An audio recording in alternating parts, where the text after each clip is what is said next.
Hello, everyone. If you would be so kind to take your seats, then we can start the meeting this evening. So, ladies and gentlemen, good evening. Hello to all of you. Welcome. First of all, allow me to welcome the Commissioner-designate Mrs. Gabriel, whose portfolio proposed by the Commission President-elect Mrs. von der Leyen is dedicated to innovation and youth. I would also like to welcome Madam Verheyen. She's the chair of the Committee on Culture and Education, and the members of the Committee of Culture and Education, with which the hearing is being held jointly, so it will be an ITRE and CULT hearing this evening.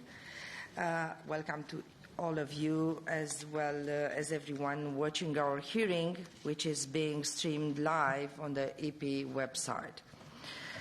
So, as I said, the ITRE committee is responsible for this hearing because it is responsible, among other things, for the Union's research and innovation policy. And we all know that research and innovation underpin sustainable growth. In fact, the whole knowledge triangle of education, research and innovation, it is crucial if Europe is to lead the transition towards a healthy planet and a new digital world, as President-elect Mrs. von der Leyen puts forward in her agenda. Now, about this evening hearing, let me give you some concrete elements. In line with the guidelines for the approval of the Commission, we will evaluate the Commissioners designate on the basis of three elements: general competence, European commitment, and personal independence. Also, we are going to assess the knowledge of their prospective portfolio and the communication skills. Let me remind you that before this hearing, the Commissioner-designate has replied in writing to a preparatory questionnaire. The written answers have been distributed to members in all languages. And in the case for us today, the Committee on Legal Affairs has raised no objection to the holding of this hearing. The debate will be structured as follows. First, we are going to hear from Madam Gabriel for 15 minutes. Of course, she will have again 5 minutes at the end of the meeting for closing remarks. After her introduction, we will have time for 25 questions from the members of the both committees. Each member will have allocated, or each question will have allocated a 5-minute slot, with 1 minute for the question, 2 minutes for the reply from the Commissioner designate, and then a follow-up question, 1 minute, and an answer, 1 minute. So 1, 2, 1, 1. And I think me and Mrs. Verheyen, we are very strongly dedicated to keep the time right. Let me say that a follow-up question means it's on the same subject. So if you are trying to follow up with a different subject, will be tough on you, because these are the rules, and I think we are here to also to respect them. Then, so we'll have a first round of 7 questions by representatives of the political groups, the coordinators from both committees, and then a second round of 18 questions based on overall distribution of questions among the political groups, including also a representative from the non-attached members. Well, for today's meeting, the interpretation is provided in 23 languages. You can therefore use your own language. Please remember that what you say will need to be interpreted, so that you should not speak too quickly. We have to thank our interpreters and count on them for a very smooth process. So thank you very much. And now I pass the floor to my colleague Sabine Verheyen for her introductory remarks. Sabine.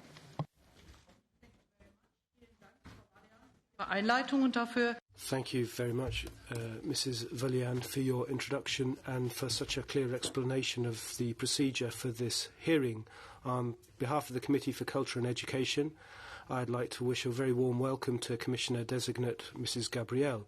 As you know, the Committee for Culture, Education, Youth and Sport is responsible for areas in your policy portfolio and of central importance to it.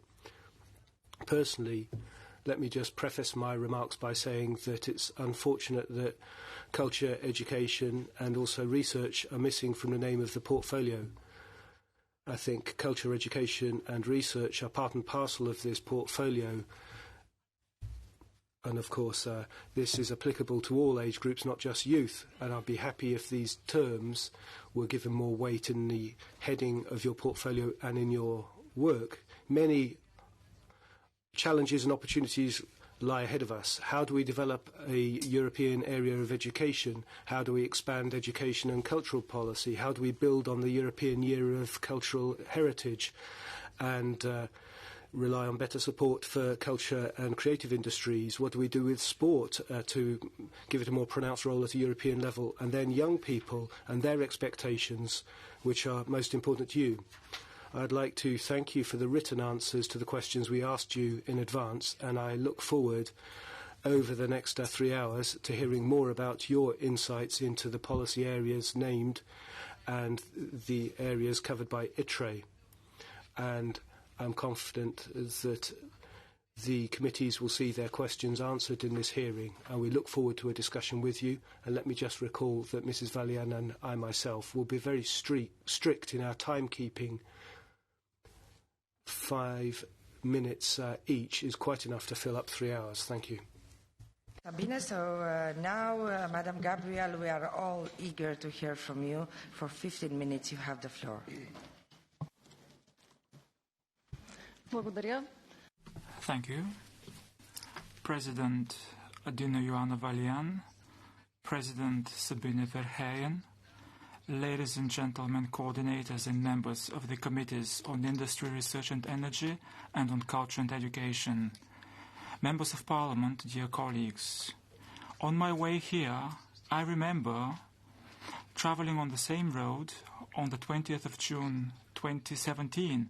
Then it was my hearing here after I was designated Commissioner. Over these 2 years and 3 months, we worked with you in the spirit of cooperation, compromise and a shared vision for Europe's digital future. This is why, first of all, I would like to extend a word of thanks. I would like to thank the European Parliament and everyone with whom we worked together on dozens of digital files. These were days, not quite often nights, but it was worth it. We've had some fruitful discussions with many of you, and I wish that this cooperation go on. I would like to extend a word of thanks to the Bulgarian government and Prime Minister Boyko Borisov for putting their trust in me as the Bulgarian Commissioner-designate. I would like to thank the President-elect Ursula von der Leyen for her resolve to bring together innovation and research with education, culture, sport and youth, and for entrusting me with this large portfolio. It's not by chance that I started with a digital single market. I'm happy that many of the initiatives from my preceding portfolio can take on a new dimension now, and I believe that in the next hours in a dialogue we will identify new ideas, tools and instruments for our researchers, innovators, universities, teachers, athletes, young people, artists. I will rely on you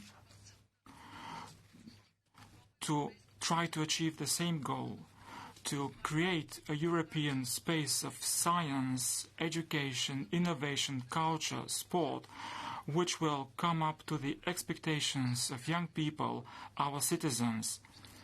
In this spirit, I will remain true to my approach, people at the center of policies, making no distinction between big and small. No one should be left behind. I would like to build upon all this with thinking out of the box. It's a great honor for me, and I'm sitting before you humbly today as the candidate for the position of member of the European Commission in charge of research, innovation, education, culture, youth and sport. For me, this means undertaking a new partnership which I hope will be as sustainable and strong as during my previous term. This partnership is something I want to build on as part of continuity of the commitment entered into with you at my last hearing, working for a more inclusive Europe, not leaving any of our citizens behind. And think, first and foremost, of millions of young Europeans who are threatened by poverty and exclusion. The portfolio that the President-elect has in mind for me is essentially innovative. It stretches from basic research to the dissemination of our cultures, promoting innovation in education, sport for all, and, of course, European youth, which is our most beautiful asset. It incorporates such prominent programmes as Horizon, Erasmus, Creative Europe or Discover EU. This forms a consistent whole, and we need to build up the synergies we need to make it all work.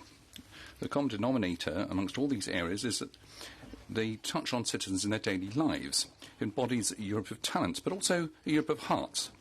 A Europe of talents, since for the first time the policies in the knowledge triangle are all being brought together in the same portfolio: education, research and innovation. These are also the vital prerequisites for growth and sustainability. They're equally vital for the ecological, social and economic transitions that we must bring about if we're to rise to the challenge of climate change, technological and demographic trends. These talents are ones you're familiar with. I'm talking about our researchers, our teachers, our students, our business people, our innovators. This Europe of talent forms a harmonious whole with the Europe of hearts, the hearts that inspire our young people, our artists and creators in all their diversity. Our sports people, whatever their event may be, whatever level they play at, or our rich cultural heritage. Now, I'd like briefly to list some of the challenges that we all face. First of all, we have to preserve Europe's position as a world leader in science. We account for 7% of world population, but 20% of research and development in the world, and a third of high-quality scientific publications are brought out in Europe, more than the US and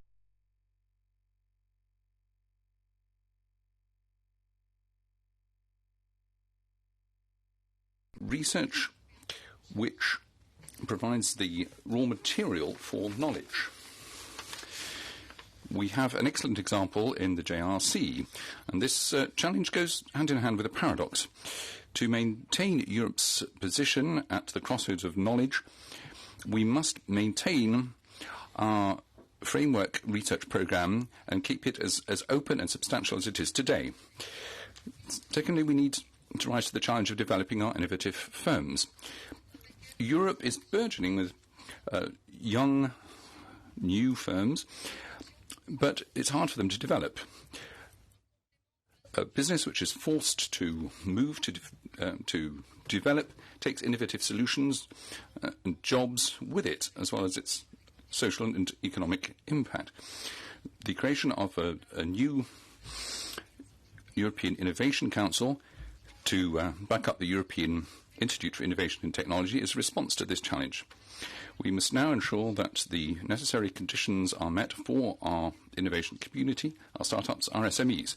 The third challenge is to change widening into sharing. The fragmentation in research and innovation is a fact. With a few well-known exceptions, all too often what we're seeing is a vicious circle of low local investment, low wages and a brain drain. There's no easy fix, but trends are encouraging. The fragmentation is gradually being reduced. During the Research and Innovation Days, I was inspired by what I heard from researchers involved in teaming and twinning programmes, I heard them describe how these projects were breaking out of that vicious circle, and we saw how partners emerged from this process in a stronger position. It's this win-win dynamic that I want to stimulate. The fourth challenge is better involving citizens and regions. There'll be no strong European Union which our citizens can understand, and unless we can allow them to grasp what is happening, support and share our common goals. Of course, that's a challenge for the Commission. And this is a portfolio that brings us particularly close to the citizens, so I need to redouble my efforts on that. And I would invite all of you to join me at town hall meetings, which I'll be very happy to organise in your constituencies. My fifth challenge is part of the same logic, backing up the geopolitical vision of Ms von der Leyen. In the areas in my portfolio, which are close to citizens, it's equally important to look at our international partnerships. I'm thinking, of course, of the Western Balkans, Africa, and the southern shores of the Mediterranean, and the Eastern Partnership, as well as Japan, Canada, and other strategic partnerships. The sixth challenge is our culture. As was the case in 2018, the European Year of Heritage, European culture in all its diversity gets to the very heart of who we are. Our culture is the soil in which our common values grow, and we place human beings at the centre. By preserving our heritage, supporting our artists' creativity and promoting technological innovation, we will help build more united and peaceful European societies which will be stronger in an ever more unpredictable world. The seventh challenge is simply the challenge you face, maintaining our proposal for a substantial budget to cover all these fields in the next financial period. Please realise that in me you will have a tenacious, indefatigable defender, an ally. And then another challenge is the role of women in the areas covered by my portfolio. You know how close this subject is to my heart, and I would just simply like to state that my commitment remains fully intact as we move into this new term. Honourable members, I've committed myself to you to placing citizens at the heart of my political action and to pursue clearly inclusive policies.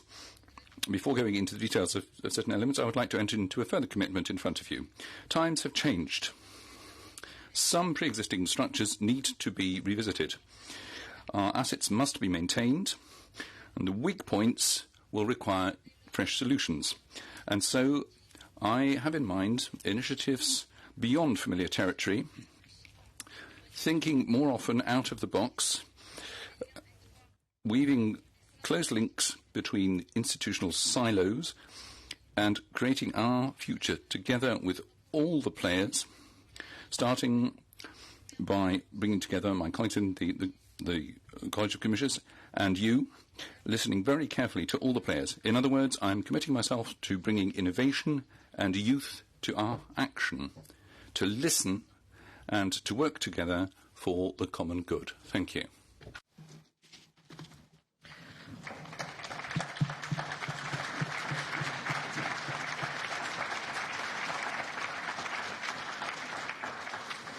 Thank you very much, Madam Gabriel. Now I invite my colleagues, coordinators in ITRE or CULT, representatives of political groups to take the floor. May I remind you, you have 1 minute for a question. Then Madam Gabriel will have 2 minutes for her answer. And if you want to follow up on the same subject, you have another 1 minute, and she will have another 1 minute to reply. We start with Madame Sojdrova. She is our coordinator in CULT committee representing EPP. Madame Sojdrova, you have the floor. Thank you very much for your presentation and for your comprehensive and concrete answers to our written questions. So, I agree with you, what you wrote. Culture is Europe's DNA, and research and education belong together. That's why we, members of Cult Committee and other experts, citizens, are missing in the title these words: culture, education, research. Of course, the title of your portfolio is Innovation and Youth. All these are very important issues for the future of our citizens. The title does not fully reflect the broad scope of your portfolio: education, youth, culture, research and sport. So, how will you ensure that you will give all policy areas the necessary attention? Could you present your main priorities in this your large portfolio? Thank you very much. Thank you very much, Madame Gabriel. Merci beaucoup, Madame. Yes, thank you very much, Mrs. Shoidrova, for your question. Well, all of the priorities, I am hoping I'll be able to express them all at the hearing. If you look at the contents of my portfolio, I have got research, education, culture, youth and sport. So it's all in one whole. It's a huge challenge and a huge opportunity. The challenge, as I said, is to try and avoid this all ending up as a series of silos. We have limited competences, and I'm thinking about culture, education, youth and sport. What can we give as added value? I think that European cooperation can allow us to do better. If you look at the Horizon Europe programme, research can help us to rise to global challenges. It can help us to rise only if we have youth with us. We need to have the necessary skills so that we can properly train our youth. So I think it's important today to describe the synergies that we can build between culture, education, youth and sport on the one hand and research and innovation on the other. We've got a lot of opportunities out there. I'm thinking particularly about the Horizon Europe programme, but there are synergies with Creative Europe. There are also synergies in the creative and cultural industries programmes. The European Research Area. I want to give new life to the European Research Area and the European Innovation Council. I would also like to insist on the new idea of the European Education Area. From this moment onwards, we need to ensure that research is fully integrated in our new vision for European universities. Within the framework of Horizon Europe, I would like the 3 pillars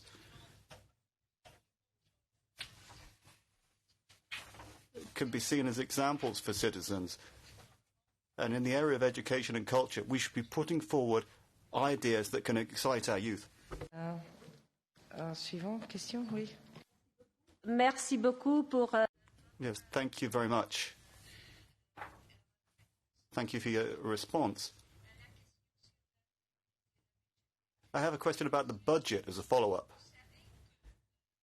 You may be aware that the European Parliament has 3 times proposed an increase in the budget for Erasmus+. Well, the new form of Erasmus in the new programming period. How do you want to make this program effective?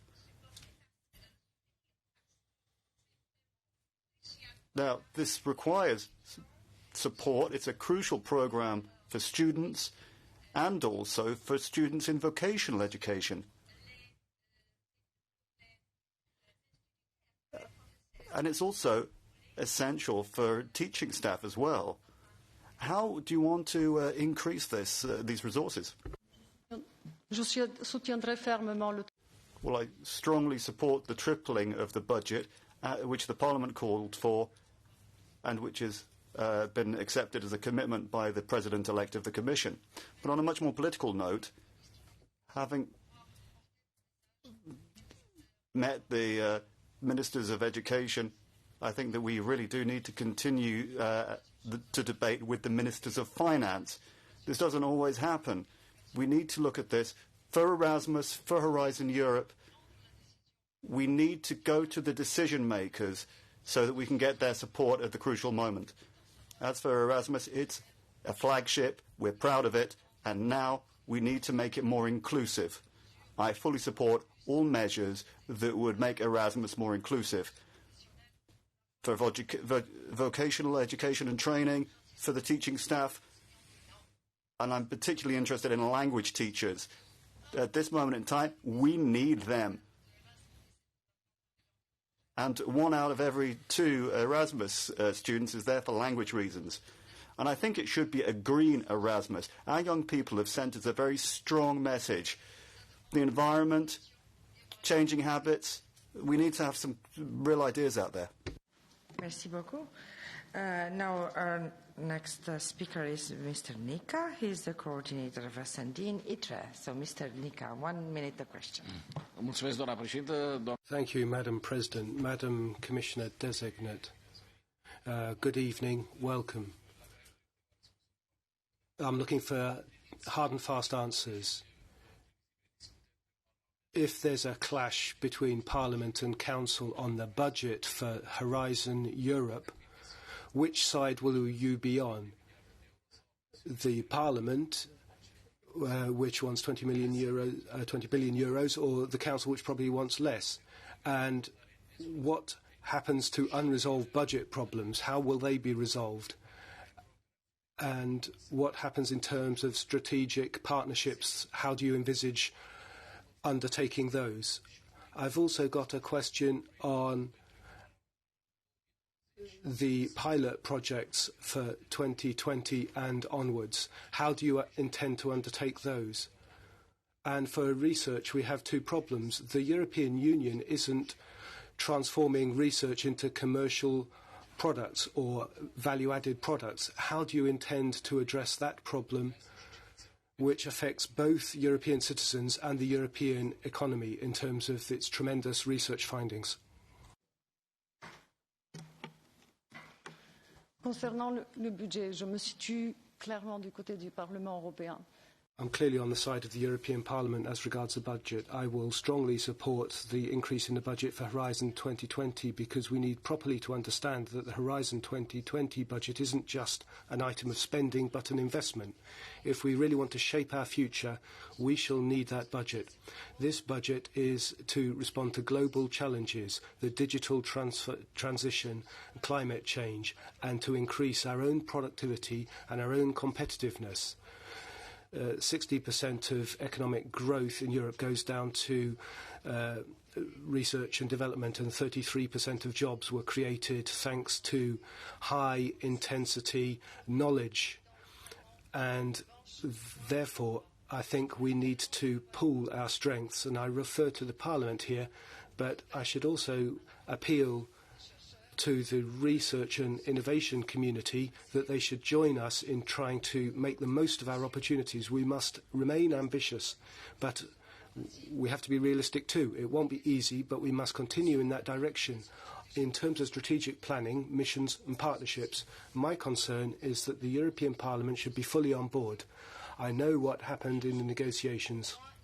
For me, however, it's extremely important that today if we can agree with you that the new principle for partnerships, the new approach will be to insist on impact, value-added, openness and transparency, then we will have an opportunity to demonstrate that.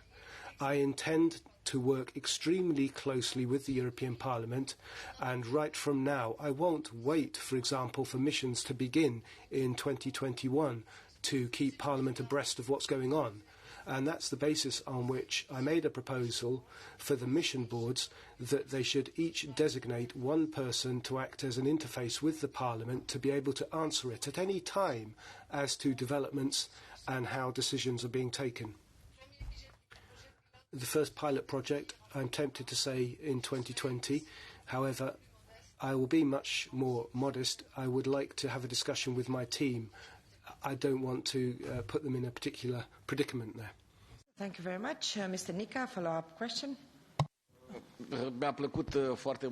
I very much appreciated what you said about working with the Parliament. We don't want to be taken by surprise by anything. And how do you see it? How often will you have this intensive dialogue with the European Parliament so that we can have the best decisions taken?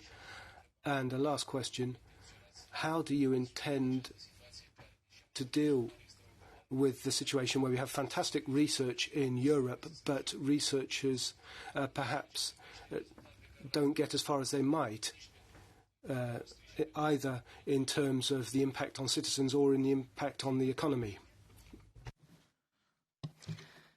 Pour le dialogue avec le Parlement.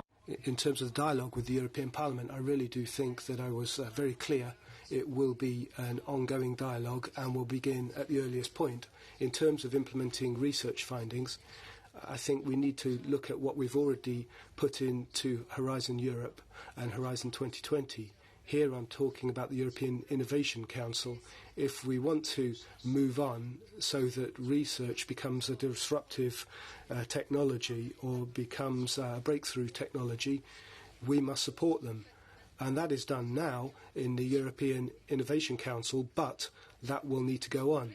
I would also like, as you say, researchers are innovative, and our innovators need to ensure that their research gets somewhere and they get some results. We've got to work on this. I'm thinking about how the European Research Council could be involved in missions in the second pillar of Horizon Europe. Today, we're all in agreement that the missions, as we defined them, will be a public good. We must persuade citizens that for them it is necessary and useful, and I will ensure that that synergy is there. And then lastly, to take it further, I would like to dwell on the possibility of having an information campaign ensuring that science meets young people, science meets the citizen, and for that reason I shall organise a Science Meets the Regions, a Science in School initiative, so that scientists can show their results to young people and inspire them to embark on that path. Thank you very much. I allowed a little more time because Mr. Nika was shortening his follow-up question. Now I invite Madame Farang. She is a coordinator from Cult Committee from Renew Group. Madame Farang. Le renforcement de... Strengthening the European area requires innovation. And there's a need for feeling as well. Culture, our monuments, our heritage are all part of this. Let me remind you what happened when Notre Dame burnt down. Now, European heritage under your portfolio is being affected by many changes, and the same applies to those working in the sector. Taking stock of European heritage and European policy must therefore take many forms. You need to draw inspiration on the past while projecting into the future. Protecting heritage and making it accessible, going digital, pooling knowledge and the ability of craftspeople. Well, how do we reconcile traditional crafts with new audiovisual technologies? So how do you envisage preserving heritage and protecting it? Ms. Gabriel, I agree very much with you. Cultural heritage is something very important to us. If you look at the thousands of people who have attended various cultural events we've organised, the question is how we can build on that. How can we ensure that we can develop further from what we've already done? During the European Heritage Year, wonderful networks grew from the grassroots up to the European level. Now, we want this Cultural Heritage Forum. And that's going to be meeting for the first time on the 15th of October. And I would invite MEPs to come along and take part in the talks there so we can see what its starting line will be. And then, of course, I will devote attention to the digitalisation of our cultural heritage. It's absolutely vital. On the third digital day, I was behind an initiative on digitalising our cultural heritage. Less than 10% of the heritage has been digitalised up until this point, and there are efforts to be made vis-à-vis the member states on that front. As far as digitalisation is concerned, I would also refer, of course, Il est nécessaire de rendre cet espace plus attrayant pour... We need initiatives that are more attractive to young people and those with more problems obtaining access to culture. I'm going to think long and hard about how to increase the accessibility of European culture. When you have a vast swathe of European public opinion saying they never take part in cultural activities, I'm horrified. So the first pillar of our cultural policy has to be inclusive accessibility. Digitalisation is one way of doing that, but new partnerships are another. I have in mind partnerships with European innovation capitals, for example. If you look at the cities that apply for that, most of them have projects involving access to culture. I'll leave it there. Mariya Gabriel, je sais qu'il y a beaucoup de choses à dire. Question? Merci pour cette question, pour cette réponse. Thank you for that reply. I'd like to return to the digital element you mentioned. I'd like to pick up a point regarding the distribution of portfolios, the division between culture and digitalisation. As you've mentioned, the digital sphere holds out great prospects and challenges for the cultural sector. And I have in mind the opportunity of bringing about the emergence of a European media sector. Sadly, that doesn't seem to be part of your mission letter. So what role might you play? What will your relations be with Sylvie Goulard, the Commissioner designated of that area, to ensure that the needs of culture are borne in mind above and beyond networking and the more industrial development facet of this? Can't we have a proper full-scale European policy on this? Well, that's already the case with the current Creative Europe programme. I was in charge of media, one of the culture, whether the colleague was given the culture remit. That didn't stop us cooperating very closely, and I'm sure the same would apply with Ms. Goulard. I'm also giving serious thought to synergy within my portfolio, and there's plenty to be done there. When we talk about the media and culture, for example, don't forget that in the forthcoming Horizon Europe programme, under the second pillar, Global Challenges, and we're going to be looking at cultural inclusivity. It's going to be important for me to see what we can do there. Similarly, if you look at creative innovation labs as envisaged under Creative Europe, we'll see how we can get synergy going there. That has an impact on the media sphere via the projects we're currently financing, digital developments, new types of communication have emerged. There is a dark side too, that it's not all positive. Creators I've talked to during our work on copyright know what I'm talking about. So the time has come now to work out the lines that will guide our work. The chair. Thank you, Ms. Gabriel. If there are any points that have not been covered yet, you can perhaps come back to those at the end. Madame Yenbu, she is the coordinator of Greens Group in Culture Committee. You have the floor for 1 minute. Merci. Madame Gabriel. Yes, thank you very much. Good evening, Madame Gabriel. Well, Europe doesn't have one history, way of life, or culture. You said that you're going to respect diversity in Europe's cultures. Europe draws its wealth from diversity. However, it seems that some cultures are often either despised or underrepresented. That can include those who've come from former colonies or from other countries. Those who come from suburbs or who live in the countryside often have trouble accessing the Commission's sport and culture initiatives. So it's a double question. What can you do to ensure that all of our diversity finds its place in Europe's cultural programmes?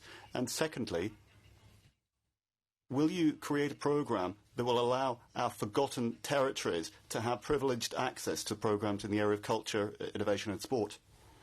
Merci beaucoup pour vos questions. Yes, thank you very much for your question. Well, cultural diversity is indeed our wealth. So that's why we want to use all of the instruments available and all of the forms of cooperation. If you look at the Erasmus program, you'll note that there are programs that work on forgotten cultures, minority languages, regional languages, and there are even digital tools. I'm thinking about a digital app called Minority Languages for traveling. So it will give you the 100 to 1,000 words that would give you access to culture. I think that there are ways we could respond to these challenges using new technology to try and reach out to more people.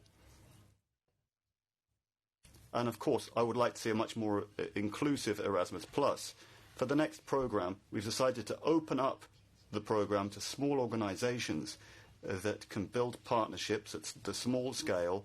They can increase their chances of seeing themselves selected to be part of a project. Under the sport chapter, there's new possibilities. That's something we can bolster. The sport part can be very effective for integrating migrants, for example. We've got programs underway, and also on prevention. That's to say, preventing young people from being radicalized or from finding themselves dropping out or falling behind culturally. So we would like to ensure that Erasmus can be used to promote these kind of projects. I'm not going to talk about giving priority to certain areas, but I would like to ensure equal access for everybody. We've sent out a clear message, and I think now we need to fill it with content. A follow-up question, if you have one. Oui, merci. Alors, j'ai bien compris que...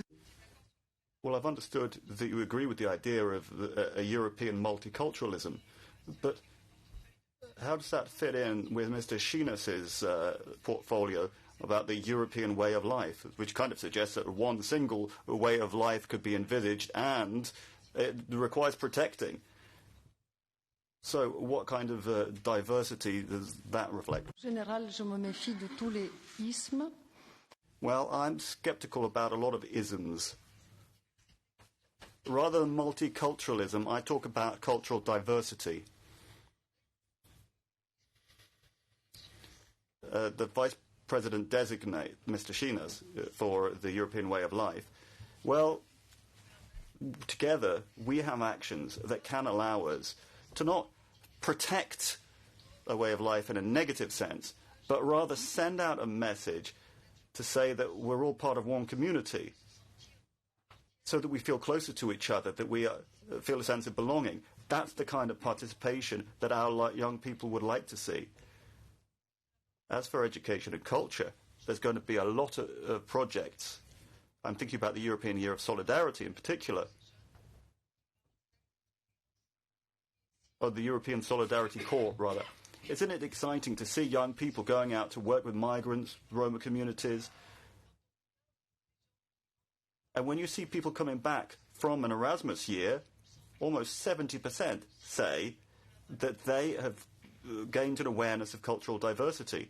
So I think it's very important for us to look at this from a positive point of view and to ensure that there are more initiatives that prevent any misunderstandings. FID group in ITRA. Spoke 1 minute. Thank you very much.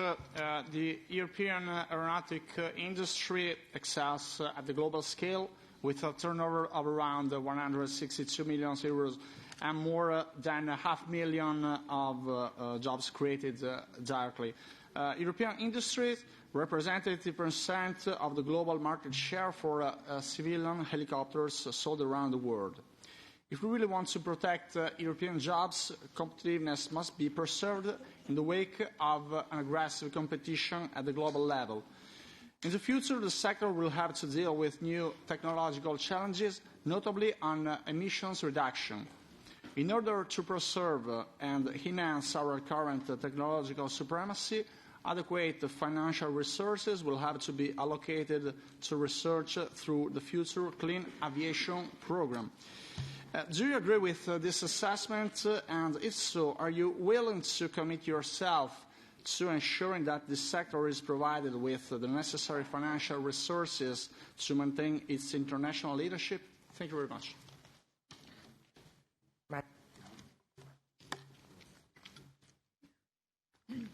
L'aviation fait partie de ces secteurs. Aviation is one of those sectors where, thanks to research and innovation, we can make progress in order to make it greener. And here I'm referring to the history behind the Clean Sky programme. It's a programme that has helped us come on in leaps and bounds. It's a programme which in its phase 2 aims through innovation to reduce emissions to 20 from 30% thanks to the aircraft used. And under the Clean Sky 2 programme, we have an institutionalised partnership.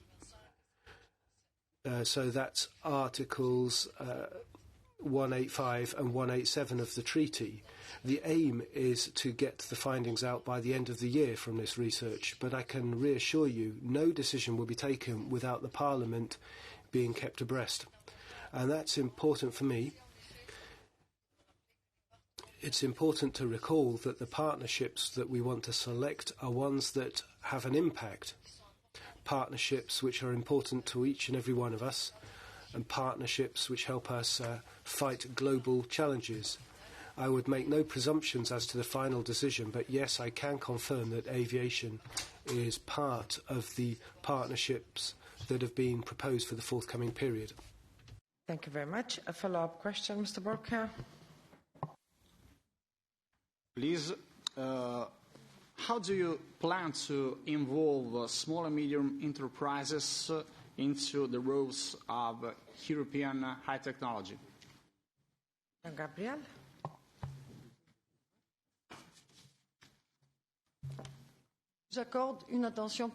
I set great store by small and medium-sized enterprises, which is why I would refer to the new feature of the forthcoming Horizon Europe programme. In the current Horizon 2020 programme, we already have a funding regime, especially for SMEs, but we also have other instruments to support them. We help them take part in consortia, and also in the Enterprise Europe network, they can be part of these proposals. In Horizon Europe, SMEs will be our priority target in the third pillar, which is European innovation. With the European Innovation Council, that is our ambition, to create a one-stop shop for SMEs so that SMEs can put forward products and ideas of a disruptive stamp to us and see them progress onto the market faster. Similarly, they can also take part in other activities. My mind immediately turns to the European Technology Institute and the various KICs. We need synergy across the two. Now, Mr. Tosanovsky, he's our coordinator from ECR Group in ITRE. Thank you. I will speak in my mother language. Vážená paní designovaná komisařko, Madam Gabriel, I'll start by congratulating you to your nomination.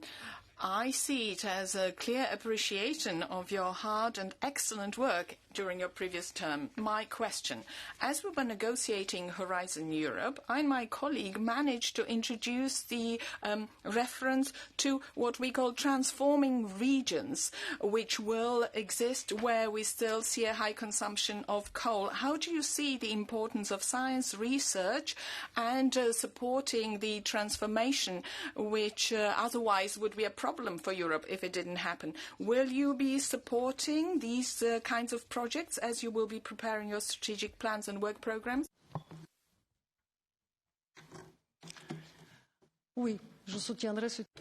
Yes, I would support that kind of project, and I'll explain why.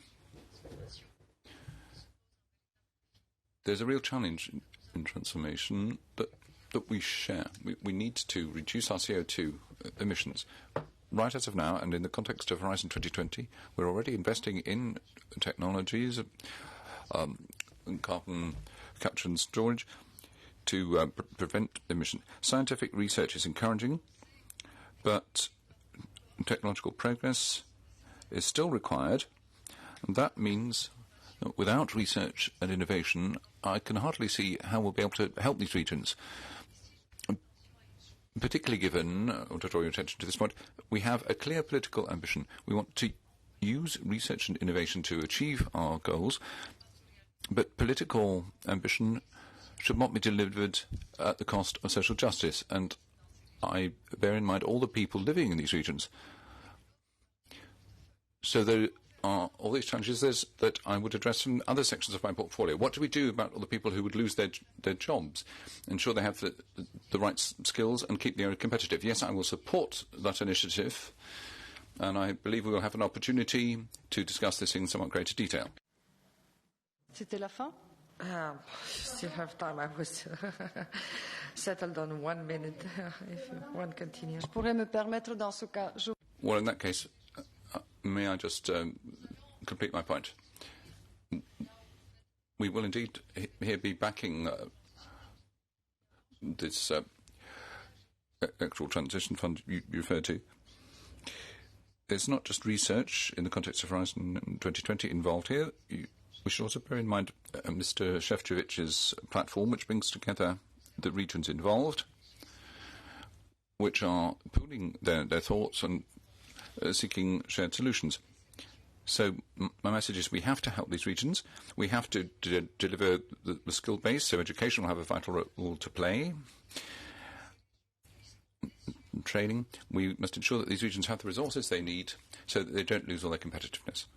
Thank you very much. Mr. Tosanovsky, a follow-up question. Ještě doplňující k Horizonu. Yes, a sub-question, also on Horizon Europe, but from a little bit of a different theme. To which extent do you want to support the space projects within Horizon, like Galileo, EGNOS and Copernicus, which are the source of a fantastic European infrastructure and are a brilliant opportunity for young researchers, for startups, for the creative industry? It's a fantastic opportunity for the future, and it's something Europe can be proud of, and it's one of the biggest achievements what I see in Europe. L'espace, les services spatiaux. Space services are of strategic importance to Europe. 10% of the Union's GDP is linked to this. As you've just mentioned, Galileo and Copernicus are real EU success stories. They show that thanks to the investments we've put in under the 6th and 7th Horizon framework programs, we were able to achieve real successes. So, of course, I'll be supporting them, particularly given that the potential they hold is huge, particularly when it comes to new technologies, and also, above all, because these new services open up new markets with new applications. I have two things in mind here. Precision farming. Space services can be extremely helpful to us there. The other being managing natural disasters. They'll be very helpful there too. As you know, this is covered by Commissioner-designate Goulard's portfolio. For my own part, I want research and development to be properly borne in mind when this policy is fleshed out. Thank you very much. And then is Madame Matias. She's our coordinator from GUE in ITRE committee. 1 minute, Madame Matias. Muito obrigada, bem-vinda, Senhora Comissária Indigitada. Thank you. Welcome, Commissioner Designate. I'll put three very brief questions to you. First of all, on Horizon Europe, you already mentioned that Parliament hasn't always been fully involved with the specific programmes. We have the EIT now and the Strategic Agenda for Innovation, which have been tabled. The Commission's proposal hasn't provided Parliament with the guarantees it needs to be involved. So a very direct question for you. With respect for Parliament. Are you prepared to withdraw that proposal and table a new one that will give Parliament its proper powers as a co-legislator? Secondly, protecting human and social sciences. The Commission was underplayed that. Parliament was keen on this. How are you going to ensure that they're no longer omitted, given their crucial role? You can't take political action if there's no ability of bringing a society closer together. The Chair interjects. Madame Gabriel. Merci beaucoup pour vos... Thank you very much for those questions, Ms. Matias. I had an opportunity to give a few pointers towards that, but let me reiterate that I would want Parliament to be fully involved on the key points of the strategic plan, as well as the missions and the partnerships and international cooperation. And so, as I was saying, as far as I'm concerned, it's extremely important to keep you abreast of developments. When we mentioned strategic plans, we agreed that we need to pinpoint together the projects that will provide real added value for the Union and rise to such challenges as climate change or digitalisation. I wish to reassure to you my full availability to work with you. We've already started consultations, and I'll try to ensure that you get proper replies. On the proposal regarding the European Institute for Technology and Innovation, we propose to recast simply for the sake of visibility. It was part of Horizon 2020. It's going to be part of Horizon Europe. We mustn't wait till the last minute. There were already substantial changes made in 2013. Now we need to retweak this again so that we can move smoothly from one programme to the other. I cannot preempt the decision that will be taken. You know that the possibility is there within the political programming decisions of the new College of Commissioners to decide which programmes will remain and which may be withdrawn. But thereafter, the roles of Parliament and Council as co-legislators will be fully respected. As far as I'm concerned, the important thing is to remain available to you, and I will assure you that I'll be working closely to ensure that we get a good regulation which will make it possible for the EIT to carry out its goals fully. And they're very closely interlinked within the knowledge triangle. Education, research and innovation. On social sciences, let me be very clear about this. I want them to be part and parcel of Horizon Europe right from square one. They should be in the first and third pillars. I don't want to separate them out in a silo. They need to be fed integration on every occasion where we decide to innovate in the third pillar or where we have missions under the second pillar. Very much. Follow up, Madame Matias. Obrigada. Thank you. Like other colleagues who put follow-up questions that actually have nothing to do with the previous questions, I'd like to add my third question, which is to do with respect to human rights. Under the Union's financial rules, the financial regulation, Programme 73, it says that any finance has been investigated if they come from organisations who've been involved with flouting of human rights. Millions have gone to the Israeli military industry, and very recently an agreement was signed with Morocco, which, as you know, has been occupying the territory of Western Sahara. How does the Commission intend to protect human rights and prevent public funds being handed over to firms which have actually been accused of committing human rights offences? This kind of the third question, but I didn't hear that. So, Madame Gabriel. Une seule manière. There's only one way to do this. There has to be total respect for the rules. In other words, as soon as we're informed that something's going wrong, we will refer strictly to our ethical principles and enforce the decision. I'm not aware of the details regarding Morocco.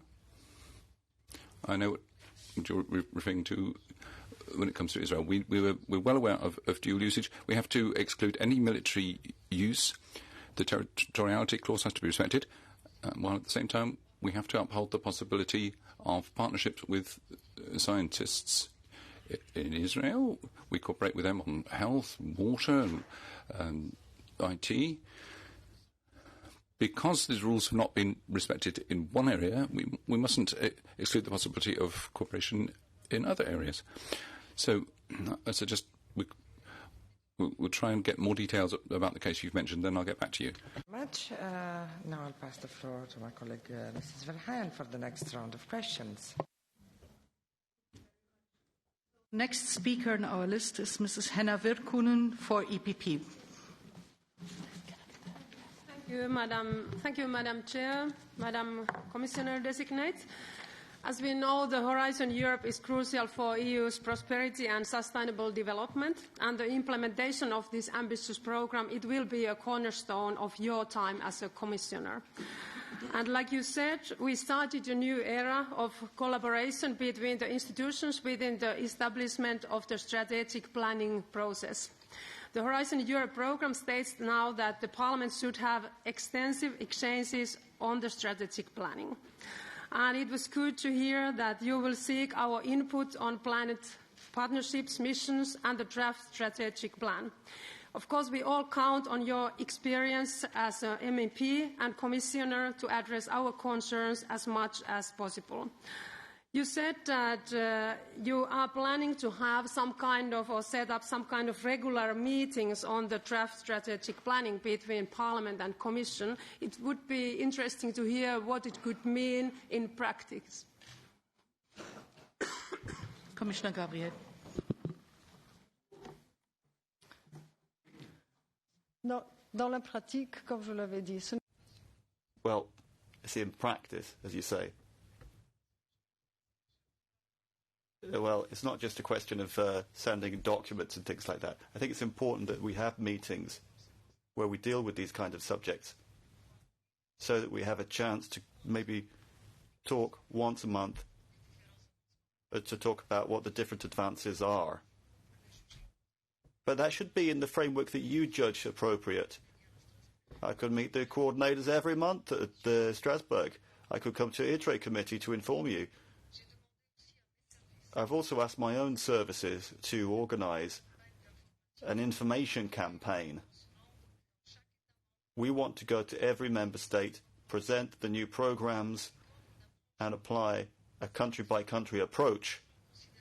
That's to say, take into account the specificities of each country, talk about the different challenges for strategical planning, for example, working plans, implementation of partnerships.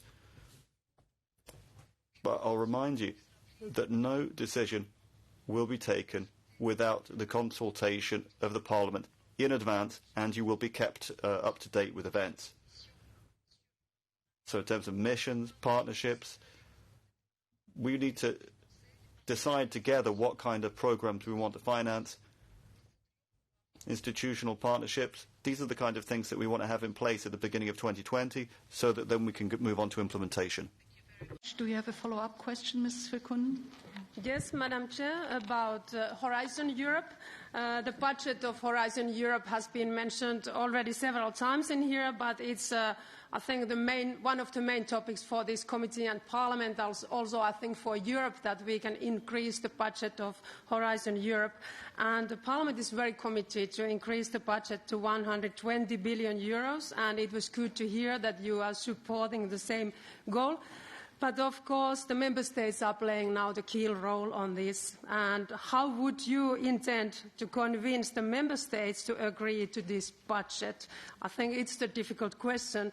And of course, I would like to also remind back in 2015, Horizon 2020 was cut by over 2 billion euros for the setup of the European Fund for Strategic Investment, and this time the latest Commissioner's MFF proposal allocated 3.5 billion euros from Horizon Europe to InvestEU. How will you ensure this will also benefit researchers, and how will you make sure that Horizon budget will be increased independently from the other instruments? Mrs. Gabriel. Merci beaucoup pour ces deux questions. Well, thank you very much for those two questions. On the first part, well, I won't repeat what I've already said. I think that at this point in time, it's important to realise that we are not necessarily investing enough. And if we hadn't invested, we would have ended up in an unstoppable downturn. We can't miss the train with the next cycle of the economy. If we don't invest, our major competitors will. If we're underinvesting in research, education, innovation, then, I mean, remember that the worst thing is the lack of investment in companies. In the United States, we're talking about 2.4% of GDP.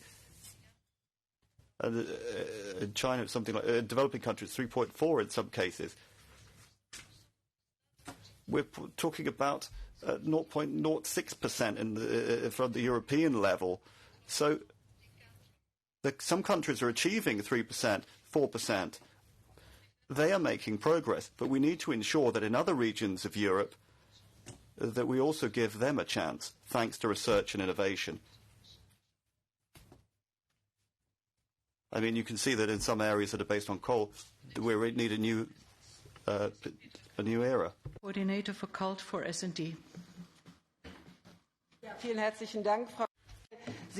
Thank you very much indeed, Mrs. Gabriel. In the future, you will have the responsibility of promoting the creative and cultural sector, and audiovisual media are part and parcel of that. And under the media programme, the Creative Europe programme, and the regulation of audio-visual media, for which you've been a successful proponent and manager of so far, some of these responsibilities will overlap with the single market. How can you ensure that the future Commission will promote audiovisual media and content not just from the market perspective, but specifically from the cultural and societal role in an adequate manner?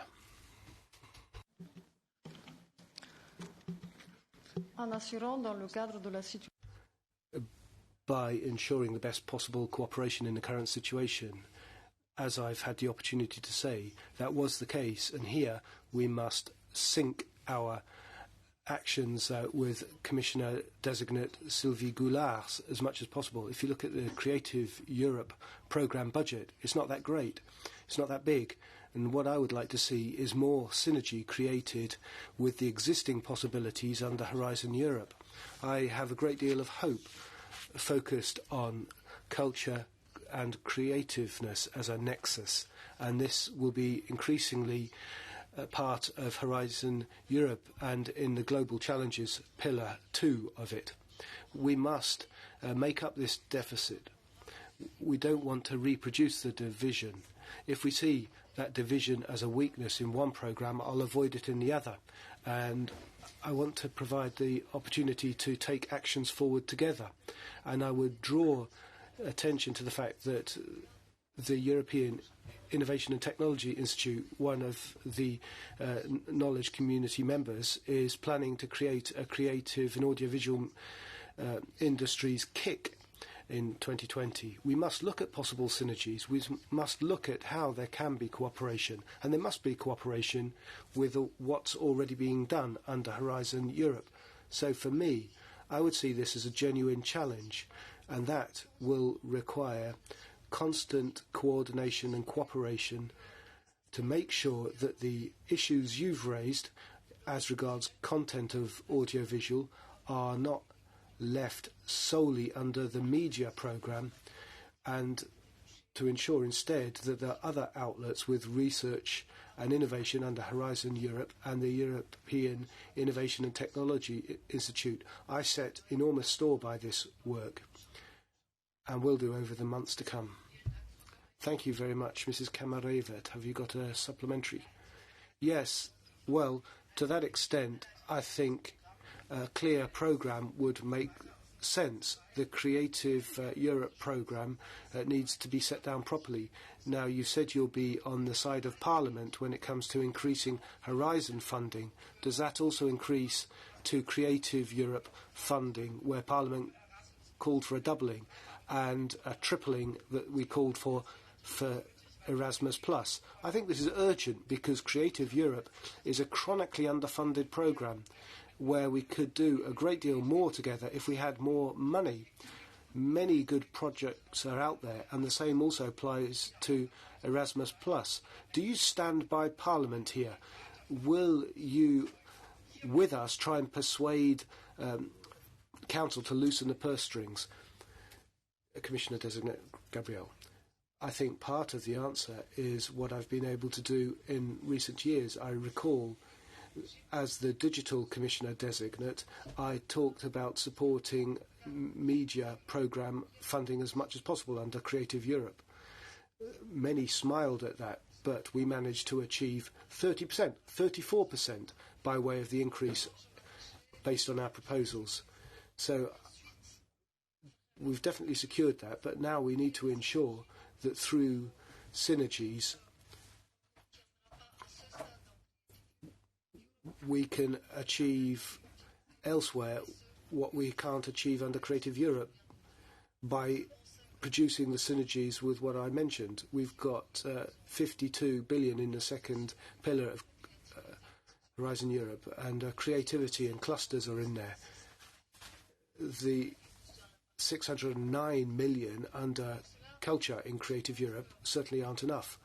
So I will remain faithful to the increase that we called for. I will secure it and try and ensure it achieves the best possible clout by working together with other programmes such as Creative Europe. Thank you very much. The next speaker on the list is Martina Klabalova, ITRE coordinator on behalf of Renew Europe. Very much, Madam Chair.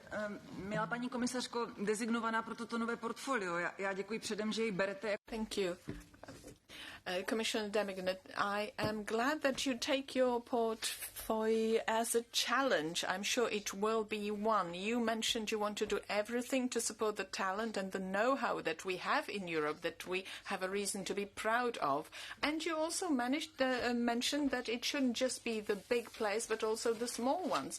Small and medium enterprises are the backbone of the European economics, and although in theory they were supported, in practice, it was often mentioned that not that much was done. When you mentioned the third pillar of Horizon 2020, I would like to know what other initiatives and specific steps you plan to take apart from the money that you promised, and how much will you introduce in person?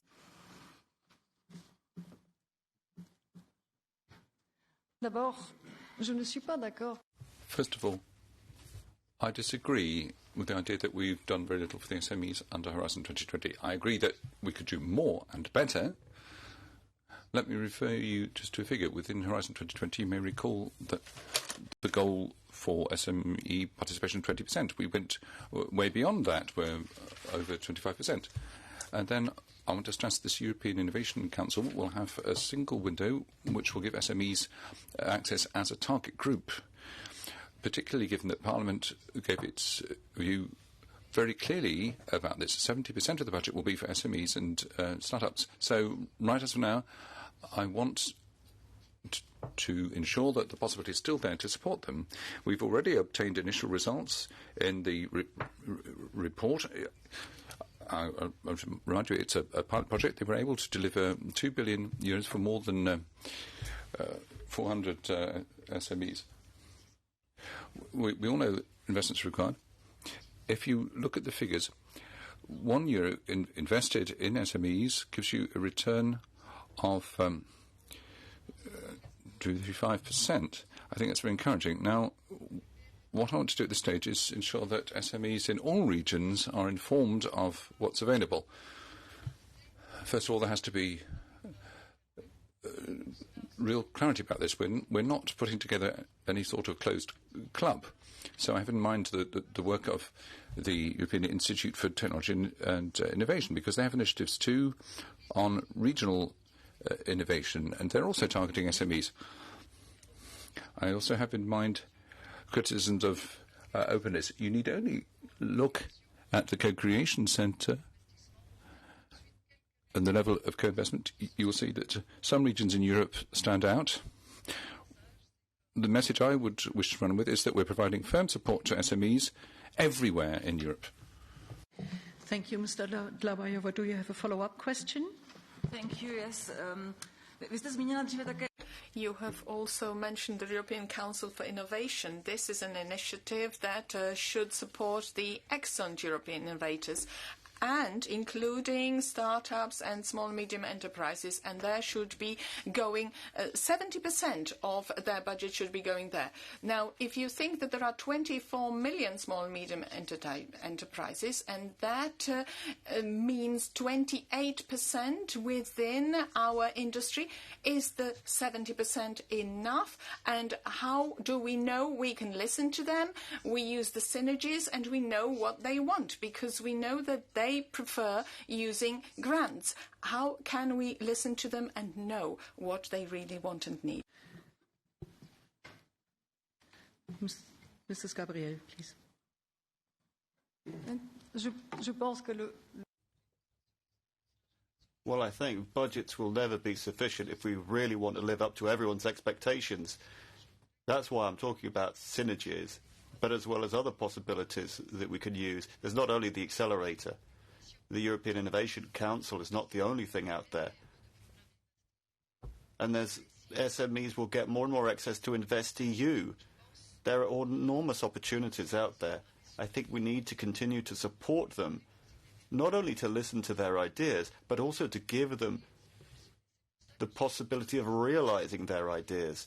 That's why I insist on maintaining our current financing and increasing it, to try and ensure that in Horizon Europe they can find partners that can listen to them and exchange know-how so that they can become part of a network. Of course, there's no miracle solution.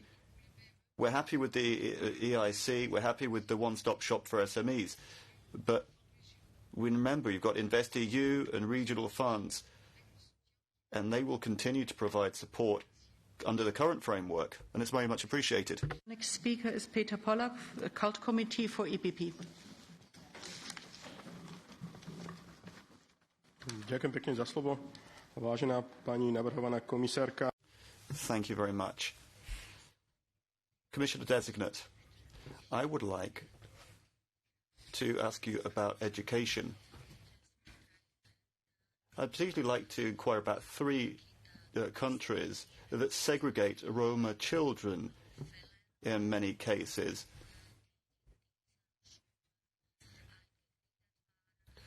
But in many cases, these children didn't have any opportunities when they stayed in their original schools. But in countries like England, Roma children have become top managers and have done well. So there's a fundamental problem there.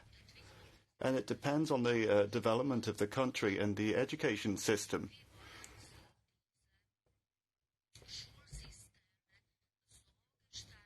How do you want to design school systems to ensure that Roma children will get possibilities in life that will allow them to affirm themselves on the employment market?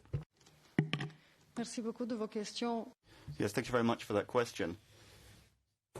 Well, as for discrimination and infringement procedures underway, that's the responsibility of DG Just. So I won't intervene there. However, I wouldn't miss the opportunity to raise awareness about this issue. Yes, this has been going on for years. We know how difficult it is for Roma children to be integrated in the classical system. So we need to experiment. And when I say experiment, I'm thinking of one project in particular, and that's the In-School project. These are new schools which are inclusive in 5 different countries that are going to be created, not just to focus on Roma children, but what's new here is that there will be more work together with families and communities. Change won't only come through the work with the children or the work in the education system. It also needs the involvement of parents and communities, but that will require more involvement of local authorities. This is a project that really impressed me. It's in preparation, and I'm very interested to see what will happen. 31 schools in 5 different countries.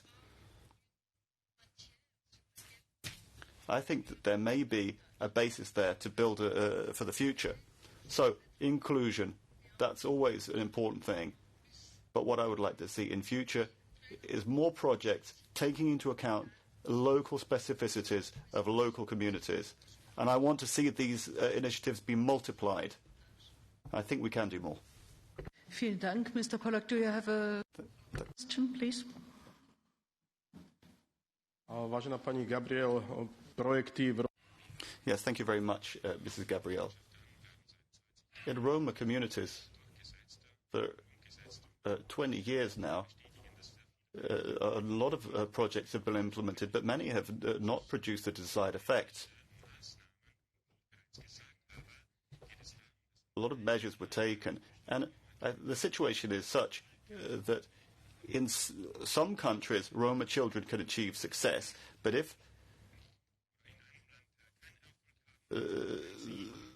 they are moved, if children from one country move to another, they can, in many cases, achieve more success than they did in their country of origin. So how can you exert pressure on member states so that they will change their education systems so that a child can be successful in any country, so that they can get the qualifications and success that they need, and including success on the employment market? Vous l'avez bien dit, exercer des pressions. Well, I think you said it very well. Exert pressure on the member states. I will certainly make use of the instruments that we already have available to us whilst fully respecting our respective competences. We certainly need to be using European instruments and the European semester in our conversations with governments. We need to provide for clear recommendations that are appropriate to national systems and that take into account precisely this kind of example, where you have seen government efforts in a certain area and where more work is required. So I think that it's very important that we have very clearly formulated recommendations in the European semester and provide incentives for member states. They jealously guard their competences, of course, but if we create a European awareness of issues like inclusiveness, and not just for young people, inclusiveness across society, then I think that we will at least be making progress on some of the most urgent issues. The next speaker on our list is Vice Chair of ITRE Committee, Patrizia Toia for S&D, please. Grazie, buonasera, Commissario. Thank you. Good evening, Commissioner Designate. We said it's important to support increased support for SMEs and startups. Many projects have gone to market outside the EU and taken there by our competitors. How can you ensure we'll do as much as we can to avoid this valley of death for projects? And then, on the use of public funds, certainly it's right to invest in products which are not yet ready for market, but I think what about long-term patient capital in sound investments? Is this tantamount to venture capitalism? We would need the best criteria and best evaluators for such projects. So how do you intend to advise the European Research Council? What criteria will they use for this evaluation, and what sort of accountability will there be for those evaluators? Thank you. Merci beaucoup. Merci beaucoup, Madame Toya. Je confirme aussi que ce que nous voulons effectivement. Thank you. I think what we are working on is exploiting findings and bringing them to market. That is where we come to the challenges. We're great at science. We're on the cutting edge of science. It's our raw material, but we have fallen behind when it comes to innovation. Henceforward, I will place a great emphasis on the necessary changes to incorporate this culture of exploiting and taking to market those findings, including through universities. A clear reference. If Parliament allows me to, I would meet universities. We have an alliance now for which partners have been selected. We need this culture of ensuring that we make the most of knowledge, that we transfer results. If we don't do that, we won't get anywhere. This idea of making the most of research findings is of concern to me, but on the 12th of November, I'm happy to say that the Commission DG will be looking at what research is out there in the Member States and taking stock of things. I'm in favour of thinking through the measures which are necessary and most urgent with Parliament. When it comes to the Innovation Council, selection and recruitment of project managers is underway. We want people with outstanding skills, in particular in new technologies. We really need to target disruptive technologies here, and obviously they must be accountable. And for that reason, I would go further. I would ask the European Innovation Council to account to the European Parliament on a monthly basis on how far they've got in project selection and financing. And after a few months only, I think we will very quickly learn how to have a dialogue, and I think Parliament will then feel it's not other people whose faces we don't know who are calling the shots. Madam Toya. Thank you, Mrs. Toya. Please. Sì, grazie per... Thank you for those detailed points. Commissioner, I would like to address you soon as the Research Education Commissioner, and that's what the European world of research and science is calling for. I think it's important to ensure that we support these interventions with an examination of all the other funds outside Horizon that have to do with research and innovation, which are outside it but have close links. InvestEU, funding for SMEs, for example, European funds, Digital Europe and so on. I think we must assist local and regional bodies, research centres, startups and SMEs to use these funds in synergy. They have different accounting rules, they have different procedures. Alone, those outside can't achieve that synergy. I think someone from the Commission needs to put in place the necessary rules and arrangements. Thank you. Merci beaucoup, Madame Toya. Thank you, Mrs. Toya. This is also an internal challenge for the Commission. We need to ensure that synergy isn't a paper tiger, and it's really a difficult job. I've already mentioned InvestEU, but I will speak a lot about regional development funds and the European Social Fund. For example, if we want to build a centre of excellence together, the European Regional Development Fund can help us putting in place the infrastructure, and that infrastructure could be funded under Horizon Europe in a cooperative project. What a fine opportunity for the European funds to enhance those skills in cooperation with the regions. I would like really to pledge with my services that before Horizon Europe enters into force, we will travel to the regions in the different countries and talk about Horizon Europe through the perspective of local needs, wherever we find ourselves. I think we've all seen fine debates, excellent conferences, good practice, but the good practice wasn't always applicable in the way we thought. That's why I'd like to introduce a small change, but I think an important detail. Dank. The next speaker on our list is Gina Dowding, ITRE Committee for the Greens. Thank you. My questions are about climate mainstreaming. Research and innovation are key for reaching net zero emissions by 2050, as pledged by Commission President-elect. However, the draft figures of the EU 2020 budget show that Horizon 2020 will fail to reach its climate mainstreaming target of 35%. And at the same time, the European Court of Auditors has criticised overestimations of climate contributions under the programme. So we Greens are worried that Horizon Europe's climate target will meet the same fate. So, how will you translate the increased 2050 climate ambition to Horizon Europe in terms of concrete measures and financial means? Will you commit to stop funding R&I that is detrimental to climate, particularly fossil fuel-related R&I? What concrete measures will you undertake to make sure Horizon Europe actually reaches reaches its climate spending target of at least 35%, ensuring that it is not used as an accounting exercise, what specific mechanisms will you set up in case of a shortfall?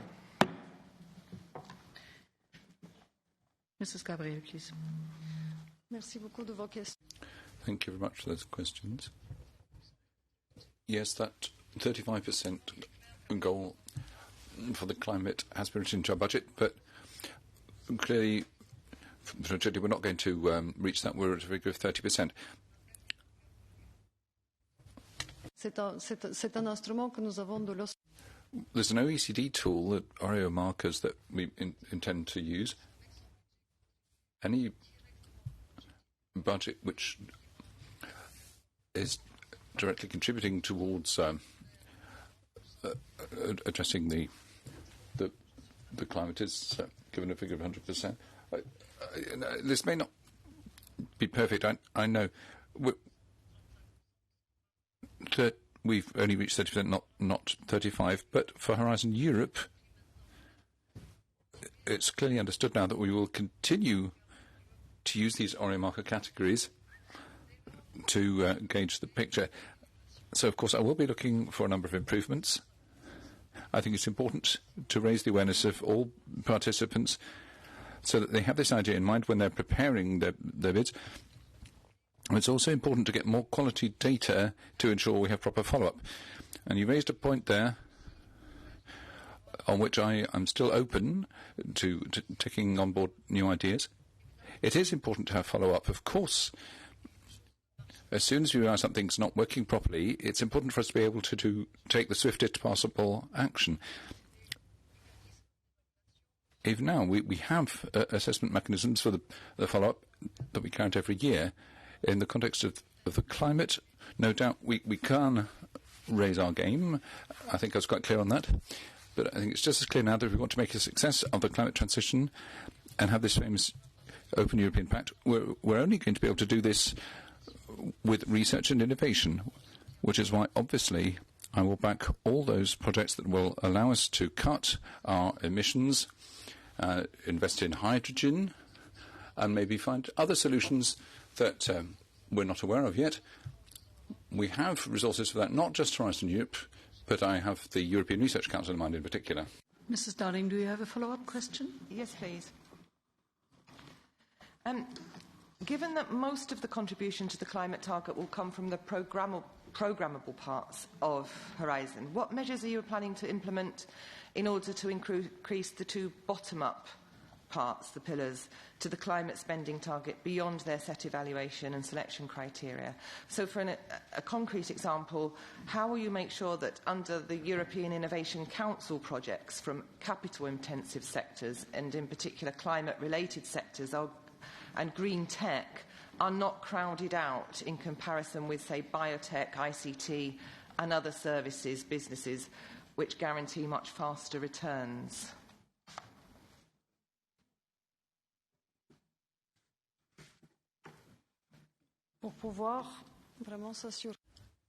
In order to ensure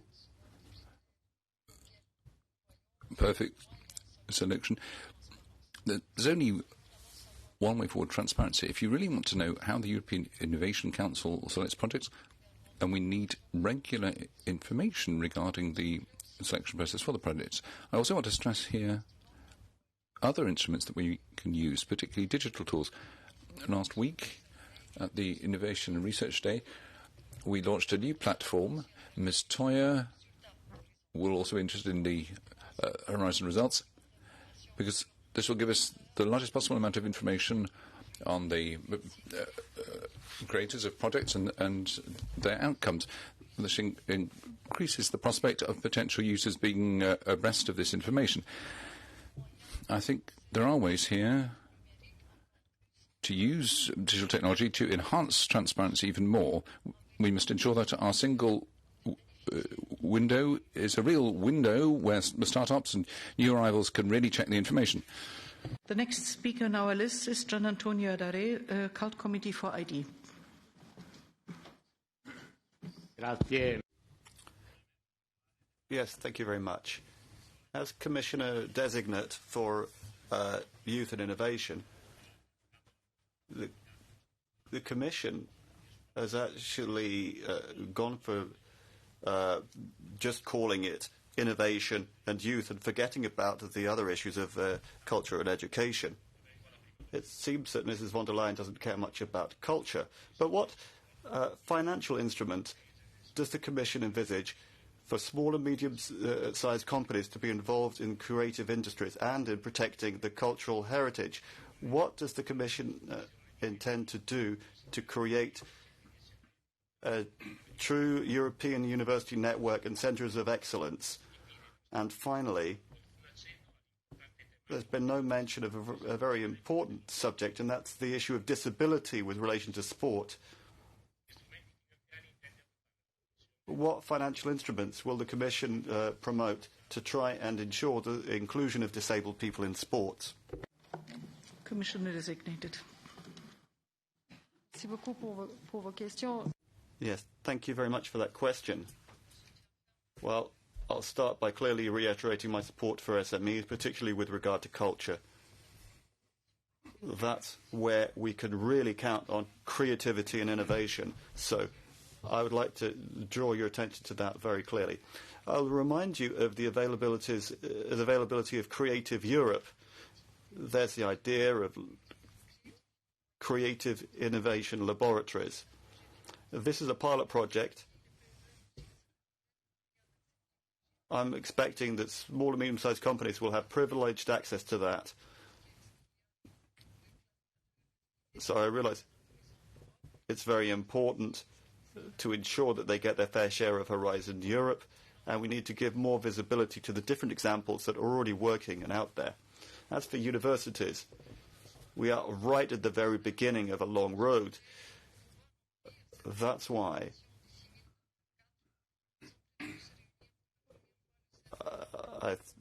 we got a first meeting coming up, and my question for the Universities Network will be, do you share a strategic vision, and are you all moving in the same direction? Do we want common strategic programs that can ensure that education and professional development are taken into account? It's important that they take the necessary decisions, strategic choices. It's a major challenge. Research can help a lot as well. We need to consider the research aspect. We don't want to find ourselves in the position in 5 years where there's a kind of wall where you have the European research area on one side and the European education area on the other side. In the area of sport, I'm very open. My keyword is inclusivity. I want to ensure that people with reduced mobility can be included. It's important that we look at the Art City Award, and we can look at other kinds of initiatives as well. Larry, do you have a follow-up question?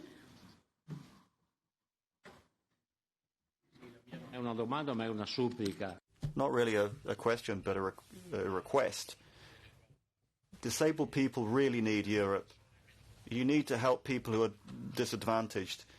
We've got lots of opportunities. We are in a position to do it. The way you can include disabled people through sport is incredible. So I really call upon you to use every possible lever at the European level to take these people into account. Thank you very much. Mrs. Gabriel, do you want to answer to the statement? Alors, dans ce cas, je répondrai, il est beau le projet. Europe for Culture is a good one. Maybe we could have the Europe for Sport program as well. The next speaker on our list is Mrs. Dacia Melbade. She's coordinator in Cult Committee for ECR.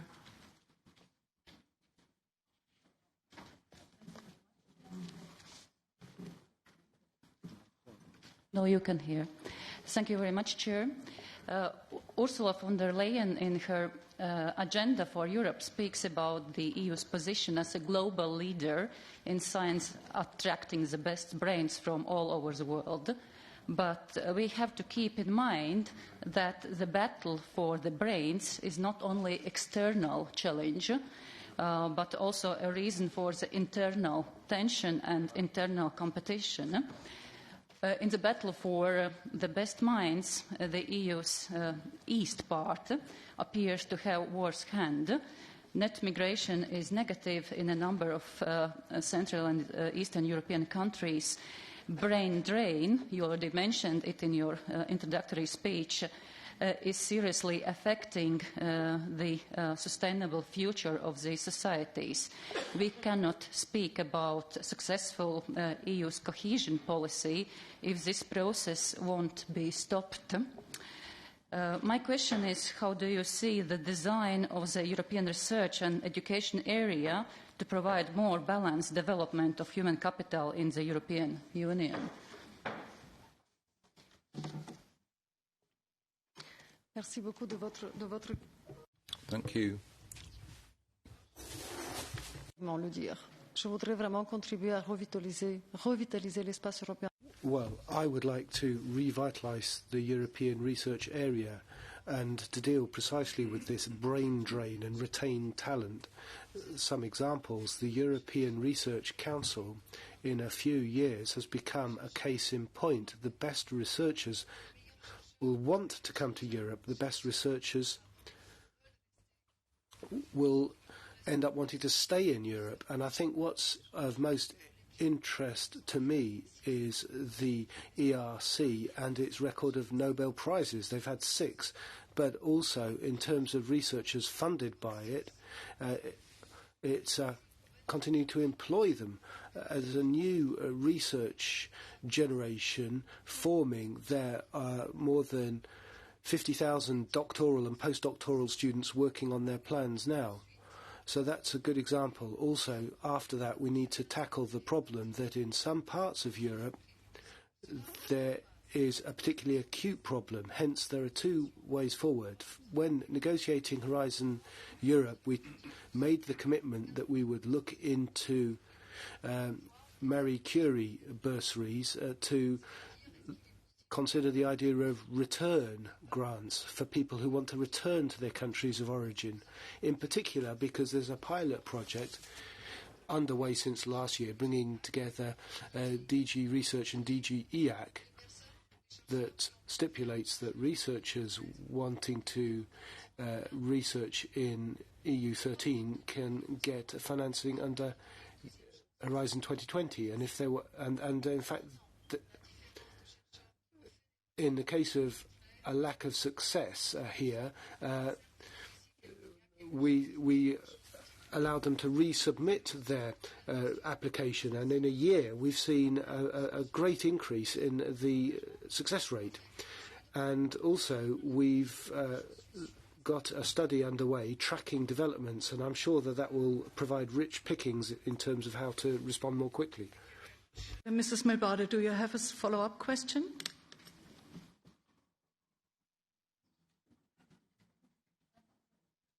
I have a question on smart specialization strategy. So what will be the role of this smart specialization strategy in the design of the research, European research area?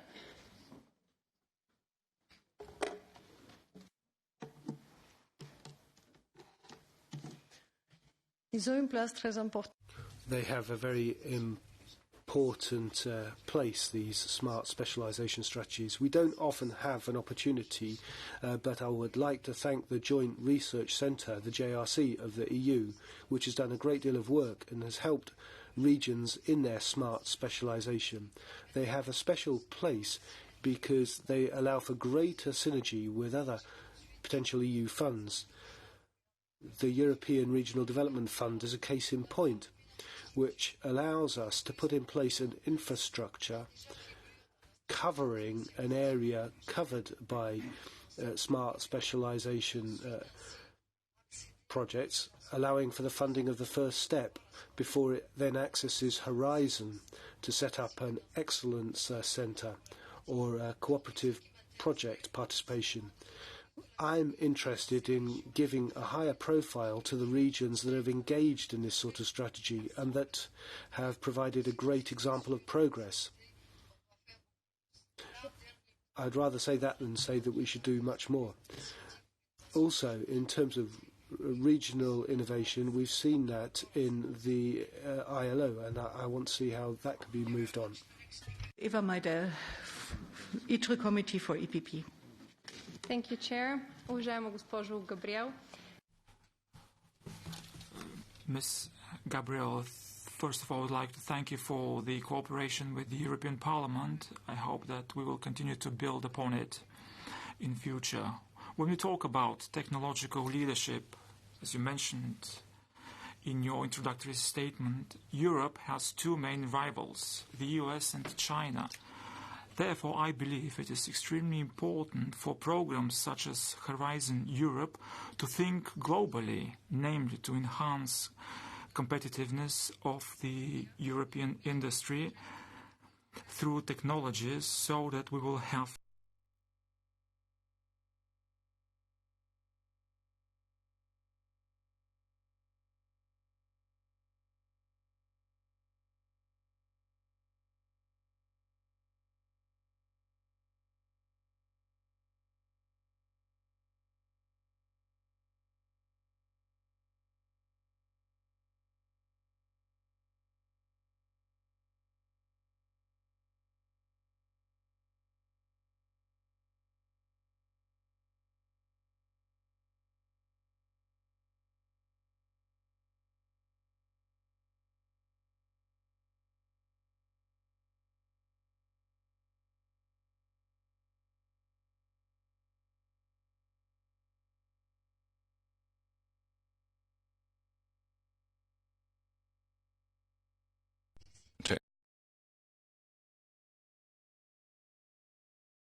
which allows us to make breakthroughs, and that's how I see the European Research Council and its importance in promoting frontier research, and also saying that today, more than ever before, together with our citizens, we must work on achieving results in openness and transparency. This must be to global challenges such as climate change or the digital transition and all the important issues that throws up, and the industrial strategy.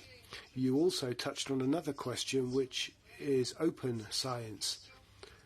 That's something close to my heart, and I will continue to work on it. Today, more than ever before, we need researchers to be able to share the findings from their projects with others so that they can capitalize on other people's research.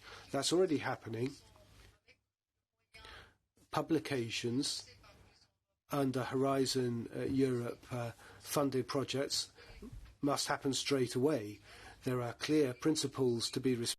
It must be as free as possible and as guarded as necessary. We hope to have data which will be ones that can be reused and high quality. Remains to be done. In terms of European research, we must think about how to encourage research supporting open science. They are making efforts that others are not doing. So these are avenues to explore, but I certainly join you in what you said at the end. We must be strong within the European Union. That's how we'll strengthen our position in the world and vis-à-vis the world. Very much. Do we have a follow-up question, Mrs. Fox? Yes, thank you.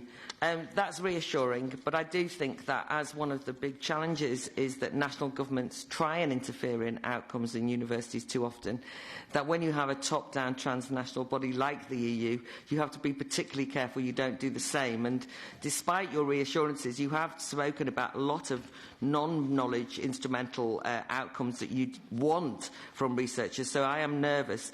But conversely, I wondered whether you might reflect on how we can separate more clearly the universities for knowledge for its own sake and then training of the millions and millions of people in different nation states who don't go to universities. I was at Barnoldswick Rolls-Royce plant in Burnley talking to some young engineers on Friday. That's in the northwest of England. And it really struck me that when we talk about brain drain and minds and so on, we often mean about universities, whereas actually some of the great minds and some of the great brains are our young apprentices or our young skilled workers, and they're often forgotten in this discussion about innovation. And would you like to comment on how they could be encouraged? It's not just university students who are going to actually innovate.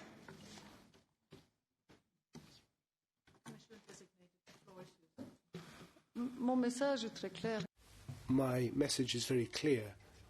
We don't just learn within the four walls of a school, university or workplace. That's part of the thinking of lifelong learning and developing skills without distinguishing by age or when that talent is brought to a head. So I think this is a very encouraging message. That's the objective of Erasmus+, and I want to ensure that it's more open as an instrument. The European Institute of Innovation and Technology is also a training institution that provides skills. I would commend looking closely at the people that it's supported. They're not all meant to follow a traditional pathway. It's important to diversify careers and personalise possible routes. There will be a broad range. I would like to see how European universities take that into account. Last word on academic freedom. This is something really important to me. It's not just in terms of research freedom or funding. It's one of our principles. We have charters at a European level, and they're not coincidental. I would really try and do my best to ensure that they're complied with. The next speaker on our list is Mrs. Julie Ward, Cult Committee for S&T, please. Welcome, and it's good to see you here. I'd like to return to the issue of human rights. We're observing with great concern the growing attacks on media and artistic freedoms, which are fundamental rights included in the Charter. So how do you plan to ensure that journalists and artists can continue to perform their duties without political obstruction? And regarding fake news and misinformation, which has seriously undermined our democracies, how do you intend to proceed concretely with the Digital Education Action Plan?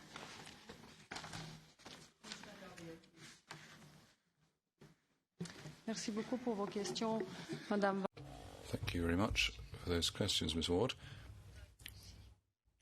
You focused on some essential issues: academic freedom, but also artistic freedom.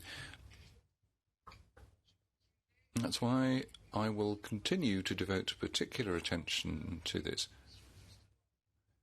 Given the way a new digital world is developing, we do need to stop a moment and take stock of these new developments and challenges so that we can propose instruments that will be better tailored to them.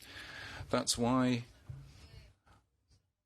we're going to act on artistic freedom. We're already planning a conference for next month on that, and I think it will be important that we gradually, with an eye to our founding principles, we reassert them, taking account of new circumstances.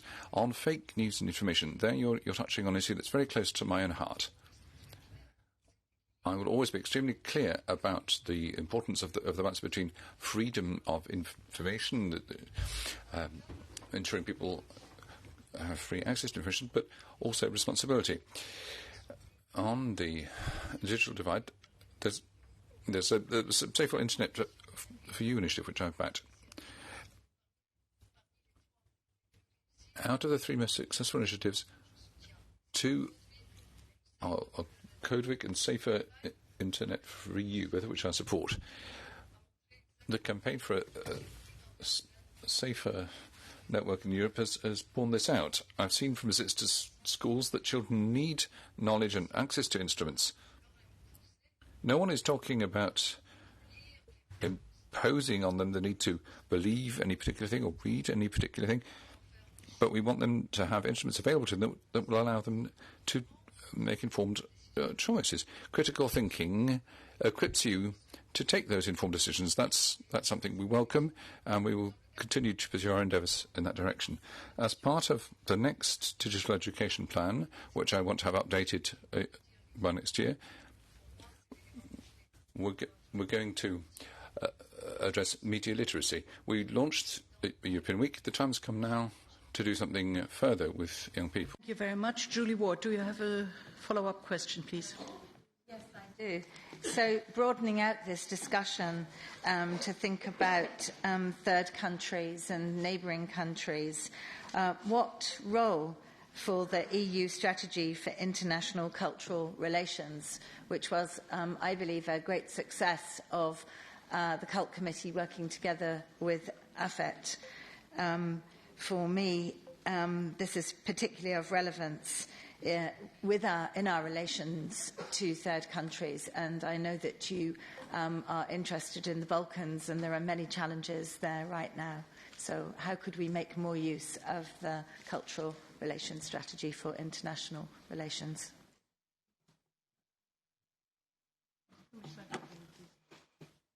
La diplomatie culturelle, c'est un véritable. Cultural diplomacy is a real soft power tool, which means that when we find that hard power instruments are not getting us very far in the international community, we're nonetheless in a position to keep doors open to dialogue. Now, I can't conceal from you the fact that our partners in the Western Balkans do hold out something positive as far as I'm concerned. These are countries that are part of Europe. Today, more than ever, what they need to hear is that we're going to provide them with some palpable support. That's what we did with roaming, which I worked on in my previous term as Commissioner. But when it comes to Creative Europe, if there's one person I've missed very sorely, when I see how his eyes shine when he talks about Creative Europe, it's someone I know in Serbia, and that applies to the whole region. There's a wonderful nursery of fresh talent down there. And these countries are very much affected by the way young people are fleeing the countries. If we want to persuade young people to stay in their home region and countries, they have to have prospects. The creative industries and culture are something that part of the world attaches a lot of value to, and it seems to me that this is an area where we can continue to have very close cooperation. Now I pass over for the last 6 questions to my colleague, Mrs. Valian, please. Yes, thank you very much. So last round starts with Mr. Adamov, APP Culture Committee. Please.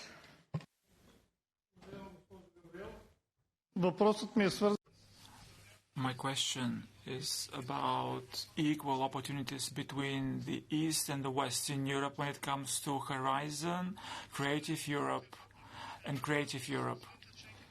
When it comes to Horizon Europe, many member states have a low percentage of approved projects, like Poland, the Czech Republic, Romania, Bulgaria, Lithuania, Croatia, Hungary, etc.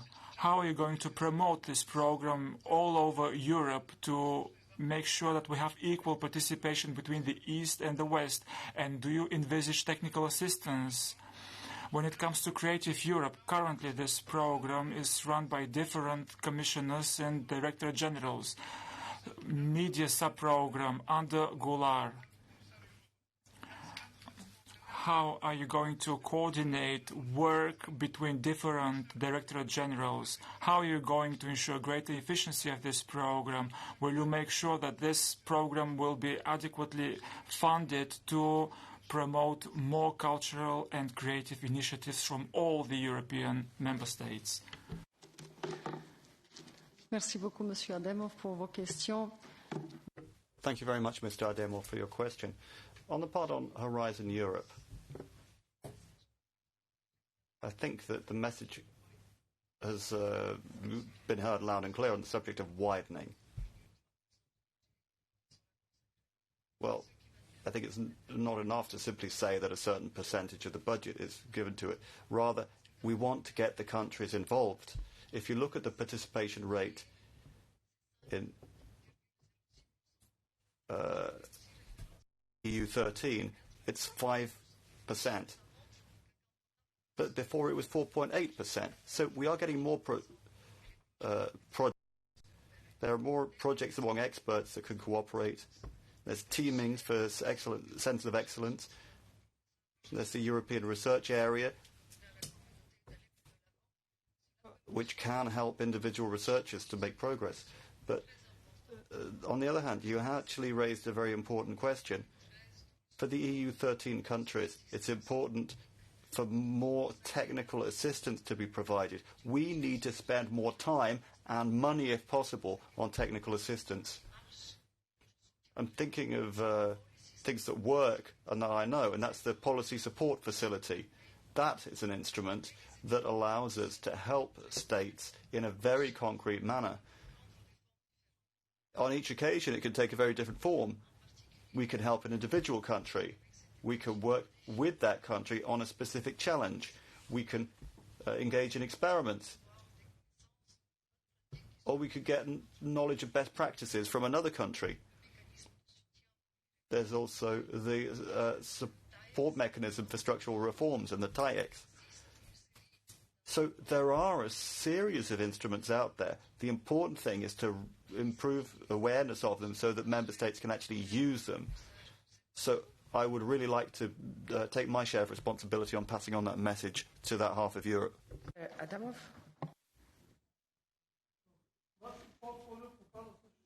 No microphone for the speaker. No microphone.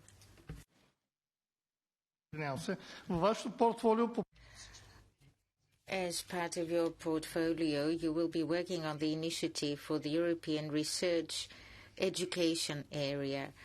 In the European education area, it is important to work on recognition of diplomas, but how is this possible without everybody becoming the same? Thank you for your question. Yes, European education area. The target year is 2025.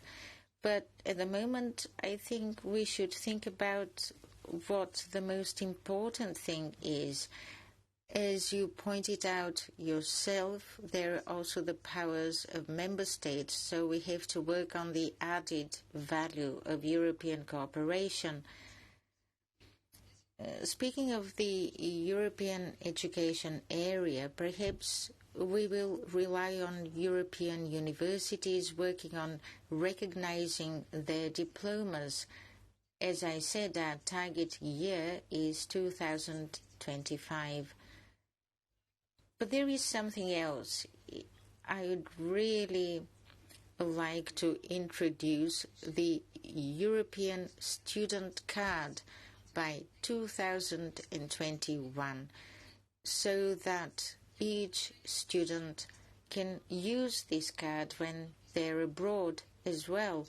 Not that they will replace the national ones, but that's one more idea. Madame Mikkels, she's a member of CULT from GUE. You have the floor. Verehrte Frau Kommissarin. Madam Commissioner, my Greek group member, Alexos Georgouras, wrote an open letter to Mrs. von der Leyen saying that without culture, European integration would have been unthinkable. You yourself have talked about DNA, culture as DNA, and I would like a clear answer from you. Do you not think that culture should be visibly part of your portfolio, not just in the job description? And then a question from the 2017 hearing that you didn't answer that I asked then, and it was about the copyright directive. It seemed to be only about press houses, and I asked about the upload filter. How do we deal with the many open questions and exceptions from copyright law? Are you planning something for museums, galleries and libraries to allow online and offline access to cultural heritage? Merci beaucoup de vos questions. Thank you for your questions. I'll start with the copyright directive. Yes, we have made exceptions for research, education, libraries, cultural heritage. It's all in the text. What I would like now is to follow through the process more closely to see how it is implemented. Moreover, in October, we will be beginning another widespread consultation with our stakeholders to set about this issue again. As to the text obtained, it was very good. I was very happy. But now I need to look at how member states are implementing it. And I will make great efforts to provide more information to those who will benefit from the exceptions. Then you mentioned culture. I really do think that in recent years, those who produce culture, authors and artists, have heard my commitment. My mission letter didn't exhaustively cover all aspects, but I was very clear. Culture, to my mind, will always be right at the top of my agenda, because today, culture, as you stated, is our opportunity to work on a more inclusive Europe, a more innovative Europe, a Europe, quite simply, that gives greater consideration to diversity and uses that to lead to multifarious innovations and ideas which will help us cope with the new global challenges, but will also help us target some of the things people are looking for more precisely. It's not just cultural heritage. I will work hard to see that culture remains higher up the agenda. Imagine that we didn't have European capitals of culture. We must build on this. We must ensure that cultural diversity is there. I will commit myself to defending these ideas. Thank you very much, Madam Michaels. Follow-up question. Nonetheless, it's missing from your mandate. Mrs. Kammer-Evert talked about the Audio-Visual Media Services Directive. Let's get down to brass tacks. Issues of copyright liability in connection with video sharing platforms and social media networks. If we're going to follow this up politically, will you work on revising the e-commerce directive straight away?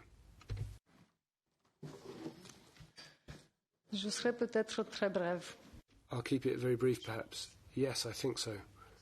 Today we do need to adapt our rules faced with the new situation after this digital transition. Very much. And now Mr. Christoph. He is SND and part of the ITRAM committee. Thank you, Ms. Gabriel. The implementation of the current program, Horizon 2020, shows that there is a large gap between old and new member states when it comes to the success rate of projects and funding. This example has been cited several times.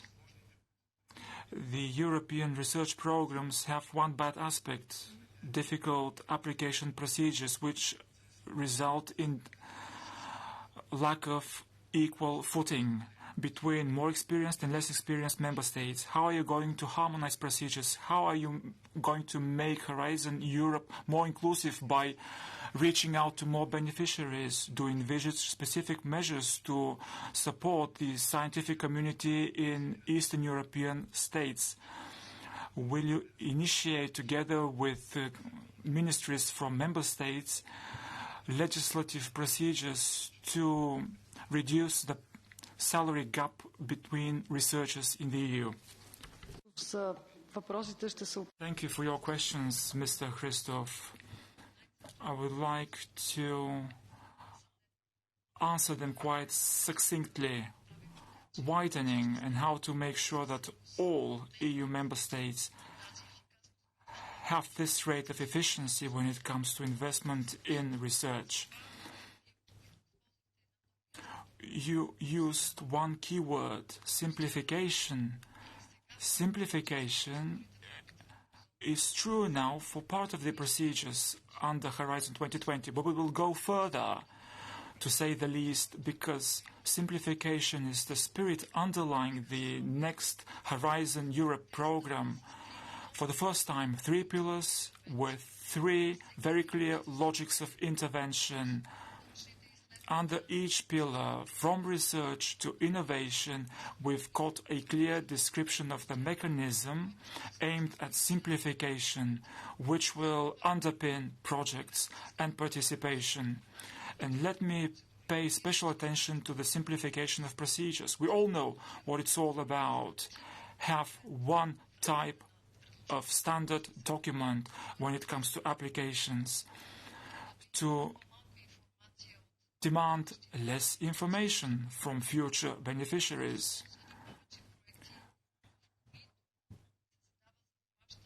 To make sure that you will have more projects where you will pay out during the first stage, even if it's not based on real expenditures. And here we come to the question of payment of salaries to researchers, because when they get paid under a project, their salary is based on the levels in their own member state. We have no opportunity for direct intervention here, but we will keep our commitment. The Commission will keep the evolution of salaries of researchers in Europe, and after this study we will identify where the big gaps are in salaries, in working conditions, and this is how we will open up some avenues to find solutions. As you know, member states are the ones which can solve those issues. We can only help. Sir, Mr. Christoph, you have a follow-up, for very short.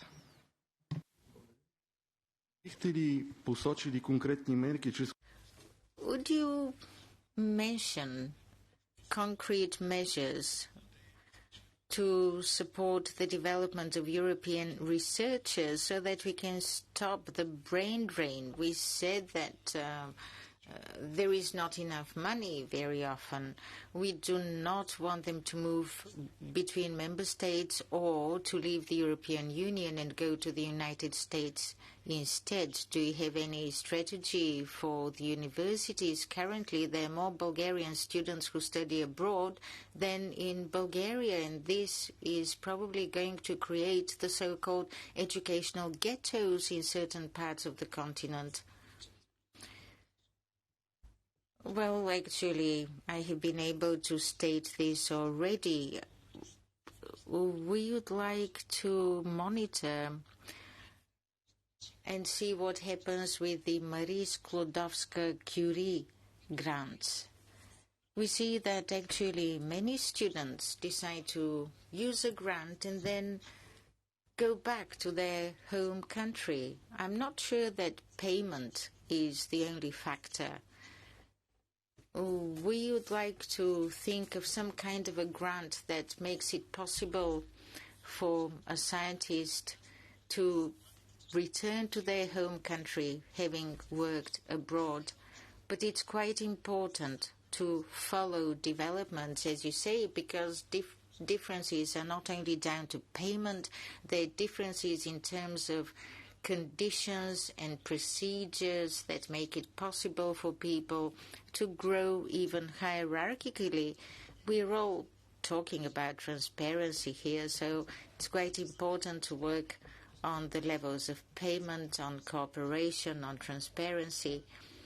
And we would like to create these European universities by 2024. Who should work on all this? Vice Chair of the Cult Committee and represents the Greens. Mr. Franz, 1 minute. At a time when the far right is progressing, at a time when racism, homophobia, LGBT phobia, Islamophobia, anti-Gypsyism and anti-Semitism are rising, what do you concretely prognose to fight these phenomena effectively? Against this background, Erasmus Plus is an important tool for intercultural dialogue and for promoting the EU motto, United in Diversity. In the light of your commitment to include targeted grants for people with fewer opportunities, what measures do you intend to take in order to make Erasmus more accessible and inclusive? As a reminder, education is still not accessible to all. Our society is far from treating each one on an equal footing. In Germany, 18% people with Romani background are illiterate. In Romania, the number exceeds even 40%. These people have no access to their education, and their future is determined from the beginning. The main reason is the anti-Gypsyism in the majority. Thank you very much. Madame Gabriel now. Merci beaucoup de vos questions. Well, thank you very much for your question. Well, how can we combat radicalization? How can we prevent more and more people from finding themselves in that situation? I think we've got two main instruments. First of all, Erasmus remains a good program to be working on. And we have projects that allow young people to avoid falling into radicalization. What we need is a clear inventory of all of the programs that are underway in member states so that we can draw conclusions. We can see what works and what doesn't work. When I start to read about the thousands of Erasmus projects, each one is unique. And I'm sure that we have to ensure that we draw the right lessons and ensure that we can transfer those lessons to other situations. Radicalization doesn't only exist in the physical world, it also exists in the online world. That's something that really concerns me. That's why I supported the campaign Safer Internet for EU. It's not just a question of digital education, it's also the way young people use the internet. How can we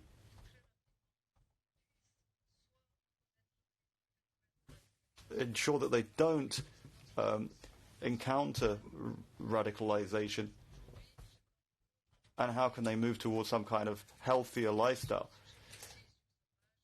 You can see that on the social networks, when you sign up to one thing, then you end up getting the deluge of others on similar subjects. And it can eventually put young people into very unpleasant situations. So Erasmus, radicalization. But I think it's important that we work closely with schools. And we need to have more actions with schools. What about all those children who don't end up at school? 1 child in 5 from a disadvantaged background may not be in preschool or in school.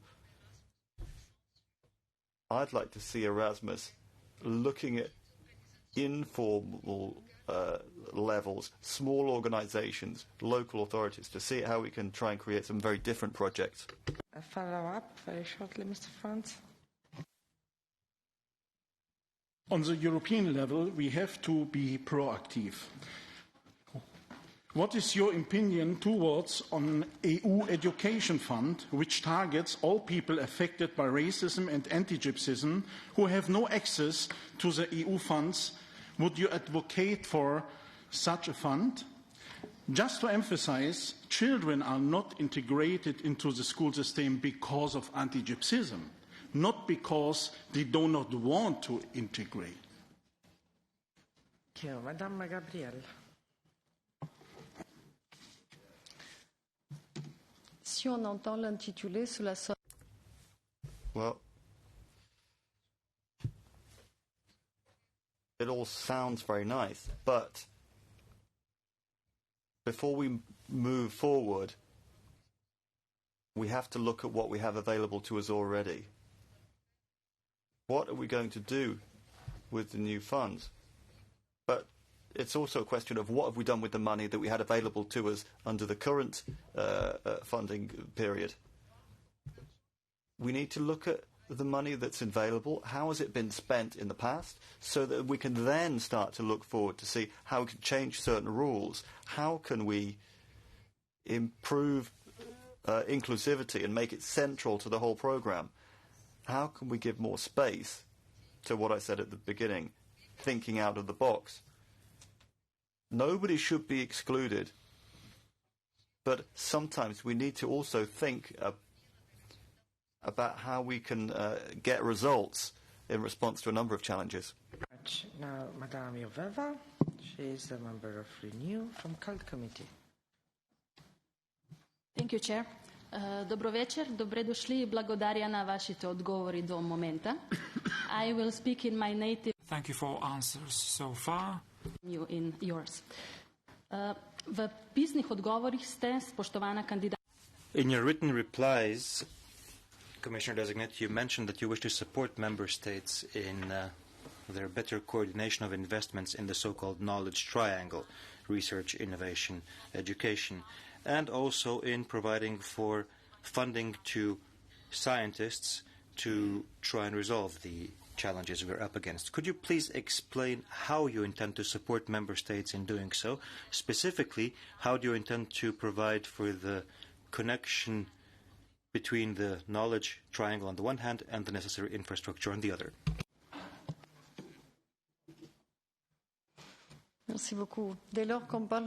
Thank you very much. As soon as we get into the knowledge triangle, I have to think about the European Institute of Innovation and Technology because it embodies it.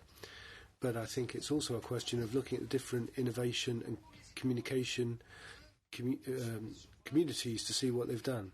I think there are a couple of specific things we can do with the member states. As you say, we now have the policy support facility in place. I've realised that not all member states are using them. So there has been analysis and recommendations very specifically in all the member states. Peer review. That means that member states have to account in 3 years. What I'm going to do with them first is look at the context of this mechanism and its analysis of their national research and innovation systems, to look at what they've done with the recommendations, and then, in conjunction with the member states, talk about the possibilities on offer to them under Horizon 2020 and then Horizon Europe, and continue to work in synergy with the other European funds after that. It comes down to how important it is to member states to see widespread knowledge of everything that exists, from the Regional Development Fund to the Social Fund and InvestEU, looking at all the options out there. For me, I think that's where we need to pay the closest attention, looking at a series of very tangible measures. We need to consider with the member states what financing mechanisms are out there for them to give them the confidence that the recommendations that we or our experts give them can actually be put into practice. I will tend to work in that direction if I had to choose. There are many other possible avenues, but that's where I would work with the member states to try and get that message across. Yes.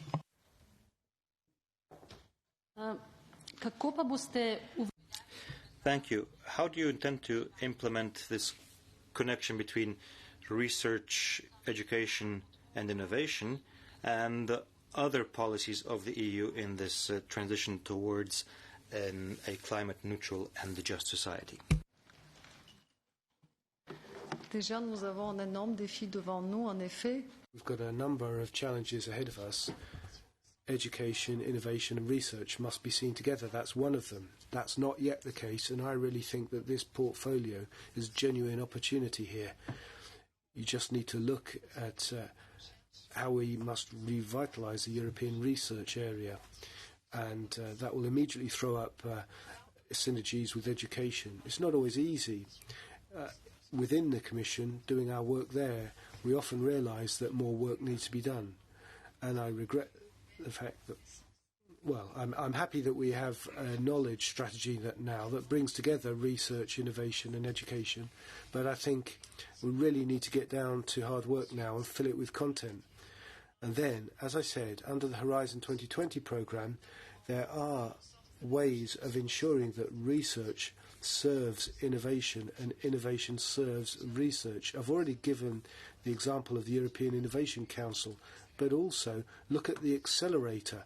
Let's talk about the other instrument too, the Pathfinder. That's the first step of research here. We really want to put everything behind getting technologies discovered. Disruptive technologies can then be taken to market through the accelerator instrument. That's a specific example. And the last question comes from Mariya Gabriel.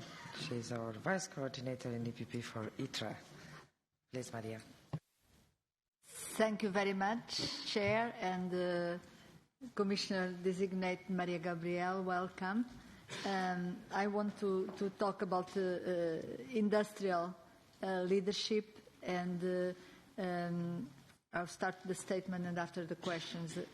In my opinion, without science, research, technological development and innovation, it's very difficult to achieve our climate ambition and at the same time to secure our strong base that we want to have an industrial base in Europe.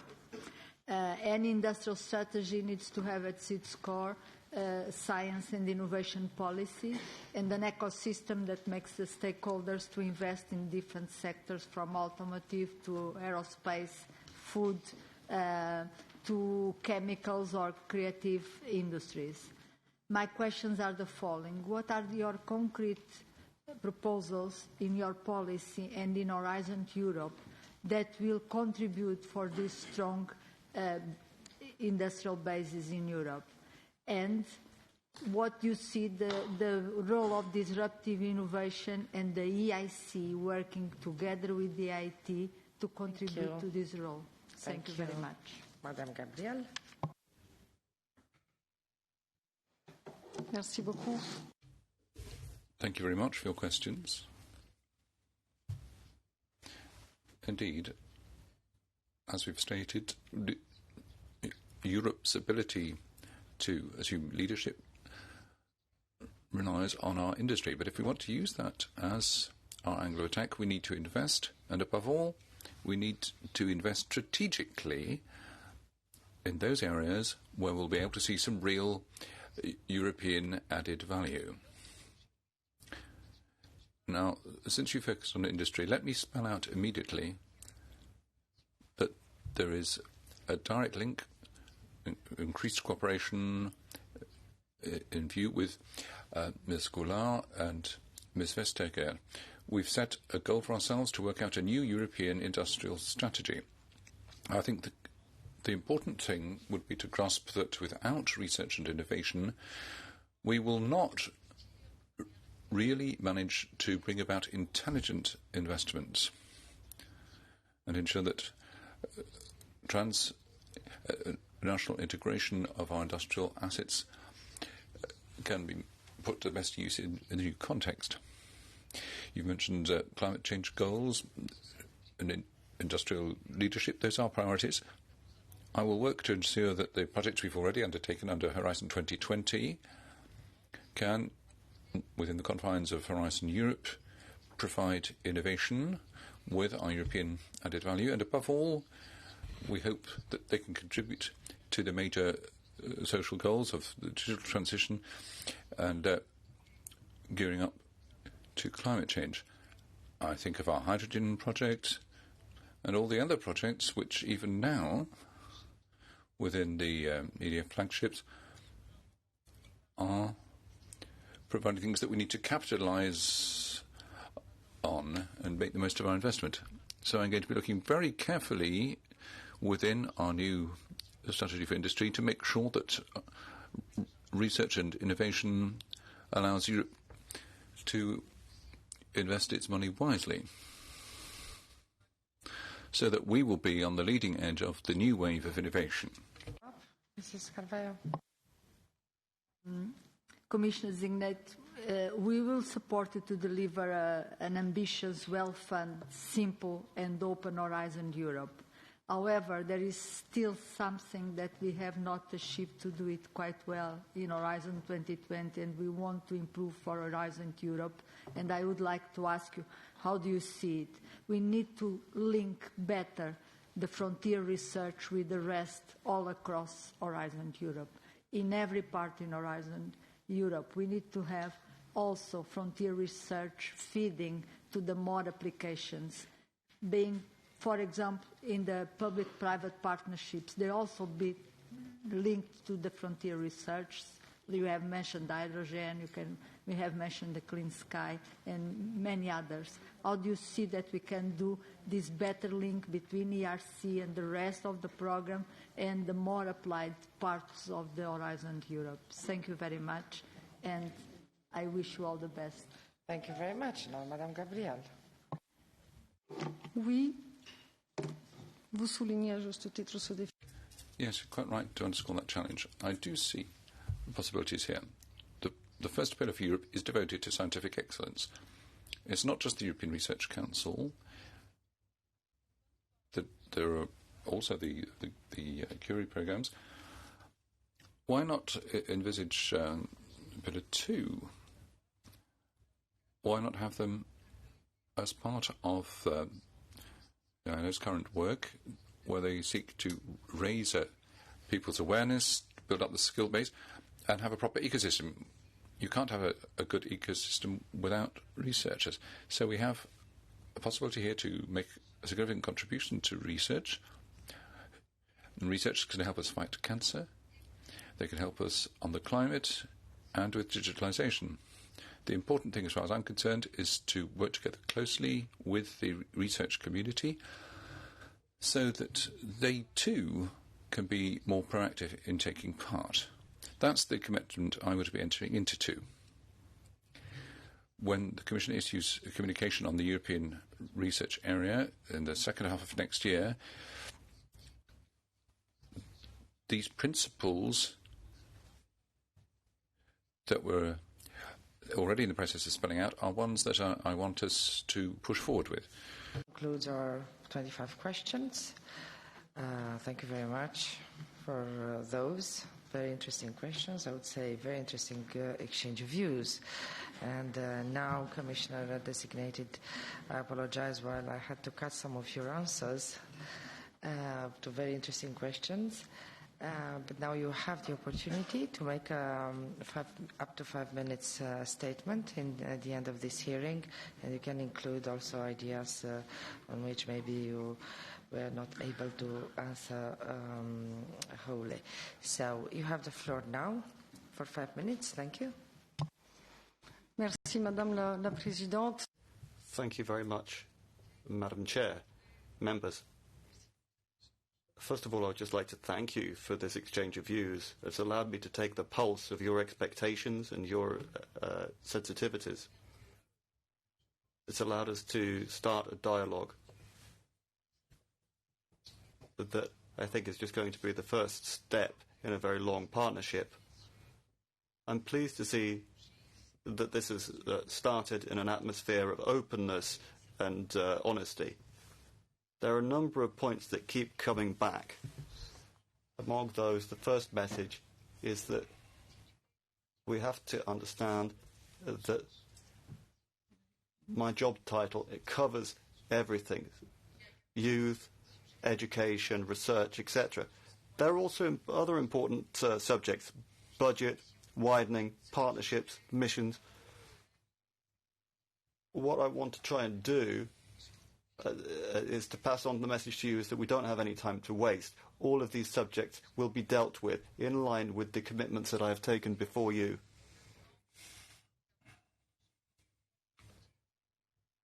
I wanted to state clearly to you that it's time for us also to take some time to look at the instruments we have. We need to see if we can get the investments that target best the needs of our citizens and their companies, so that we can provide a European response.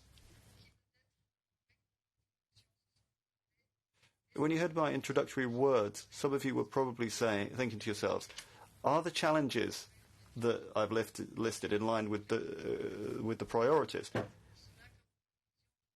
Well, probably no. That's why I wanted to invert it. I wanted to say that with a sufficient budget, with cultural diversity in the creative industries, with young people, quality education, regions, sport, sharing with small and medium-sized companies that innovate, then we can try and provide leadership.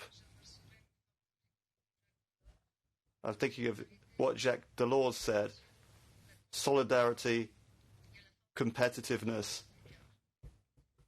I'll finish in Bulgarian. Let me conclude with something really special that I hold quite dearly to my heart. This is the Bulgarian anthem of culture and education, which is dedicated to Saint Cyril and Methodius, prominent educators. And the words of this anthem are quite symbolical. The text was written 127 years ago in the town of Ruse by a French teacher, Stoyan Mikhailovsky. 9 years later, a teacher of music in Lovech, Paniot Pitkov, comes up with the tune. He is inspired by seeing one of his pupils reading a poem during the music class, and 15 minutes later the tune came up. And during all those 127 years, this anthem of science, of knowledge, can be heard in each school in my country. It has been heard here in the European institutions as well. Let's go to a bright future together with literacy and knowledge. We will carve out our fate. Let's go ahead. Science is sunshine that touches our souls. Let's go. Knowledge is power. Thank you.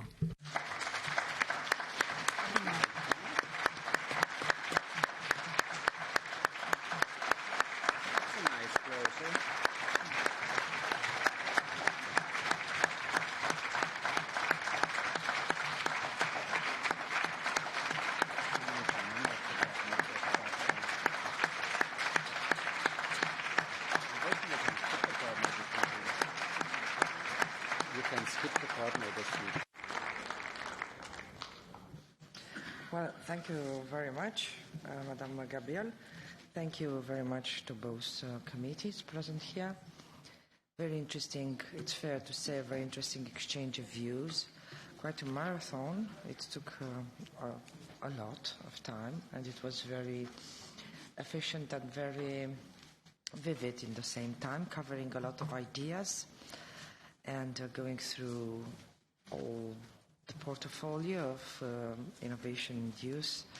So thank you again for your work. Thank you, Mrs. Verheyen, to you and your team for a very good cooperation between ITRE and CULT in organizing this hearing. And now I'm passing to you for the closing remarks.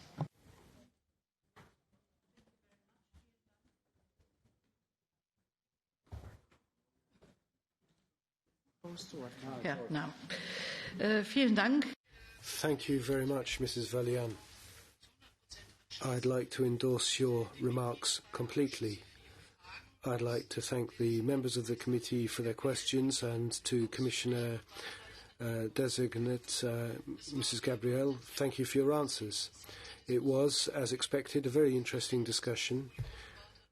You've got a very varied portfolio that we've explored here. I'd like to thank Mrs. Valian, the ITRE Secretariat and the CULT Secretariat for the very smooth cooperation organising this hearing. And as you know, our task now is evaluating what we've heard here this evening. And that will take place tomorrow, Tuesday the 1st of October at 9 in a joint ITRE CULT hearing in ASP 1G2. 9 o'clock, ASP 1G2. The coordinators of both committees will meet together to carry out that joint evaluation and write the letter. Thank you very much once again to Mariya Gabriel. Thank you, and I look forward to the evaluation.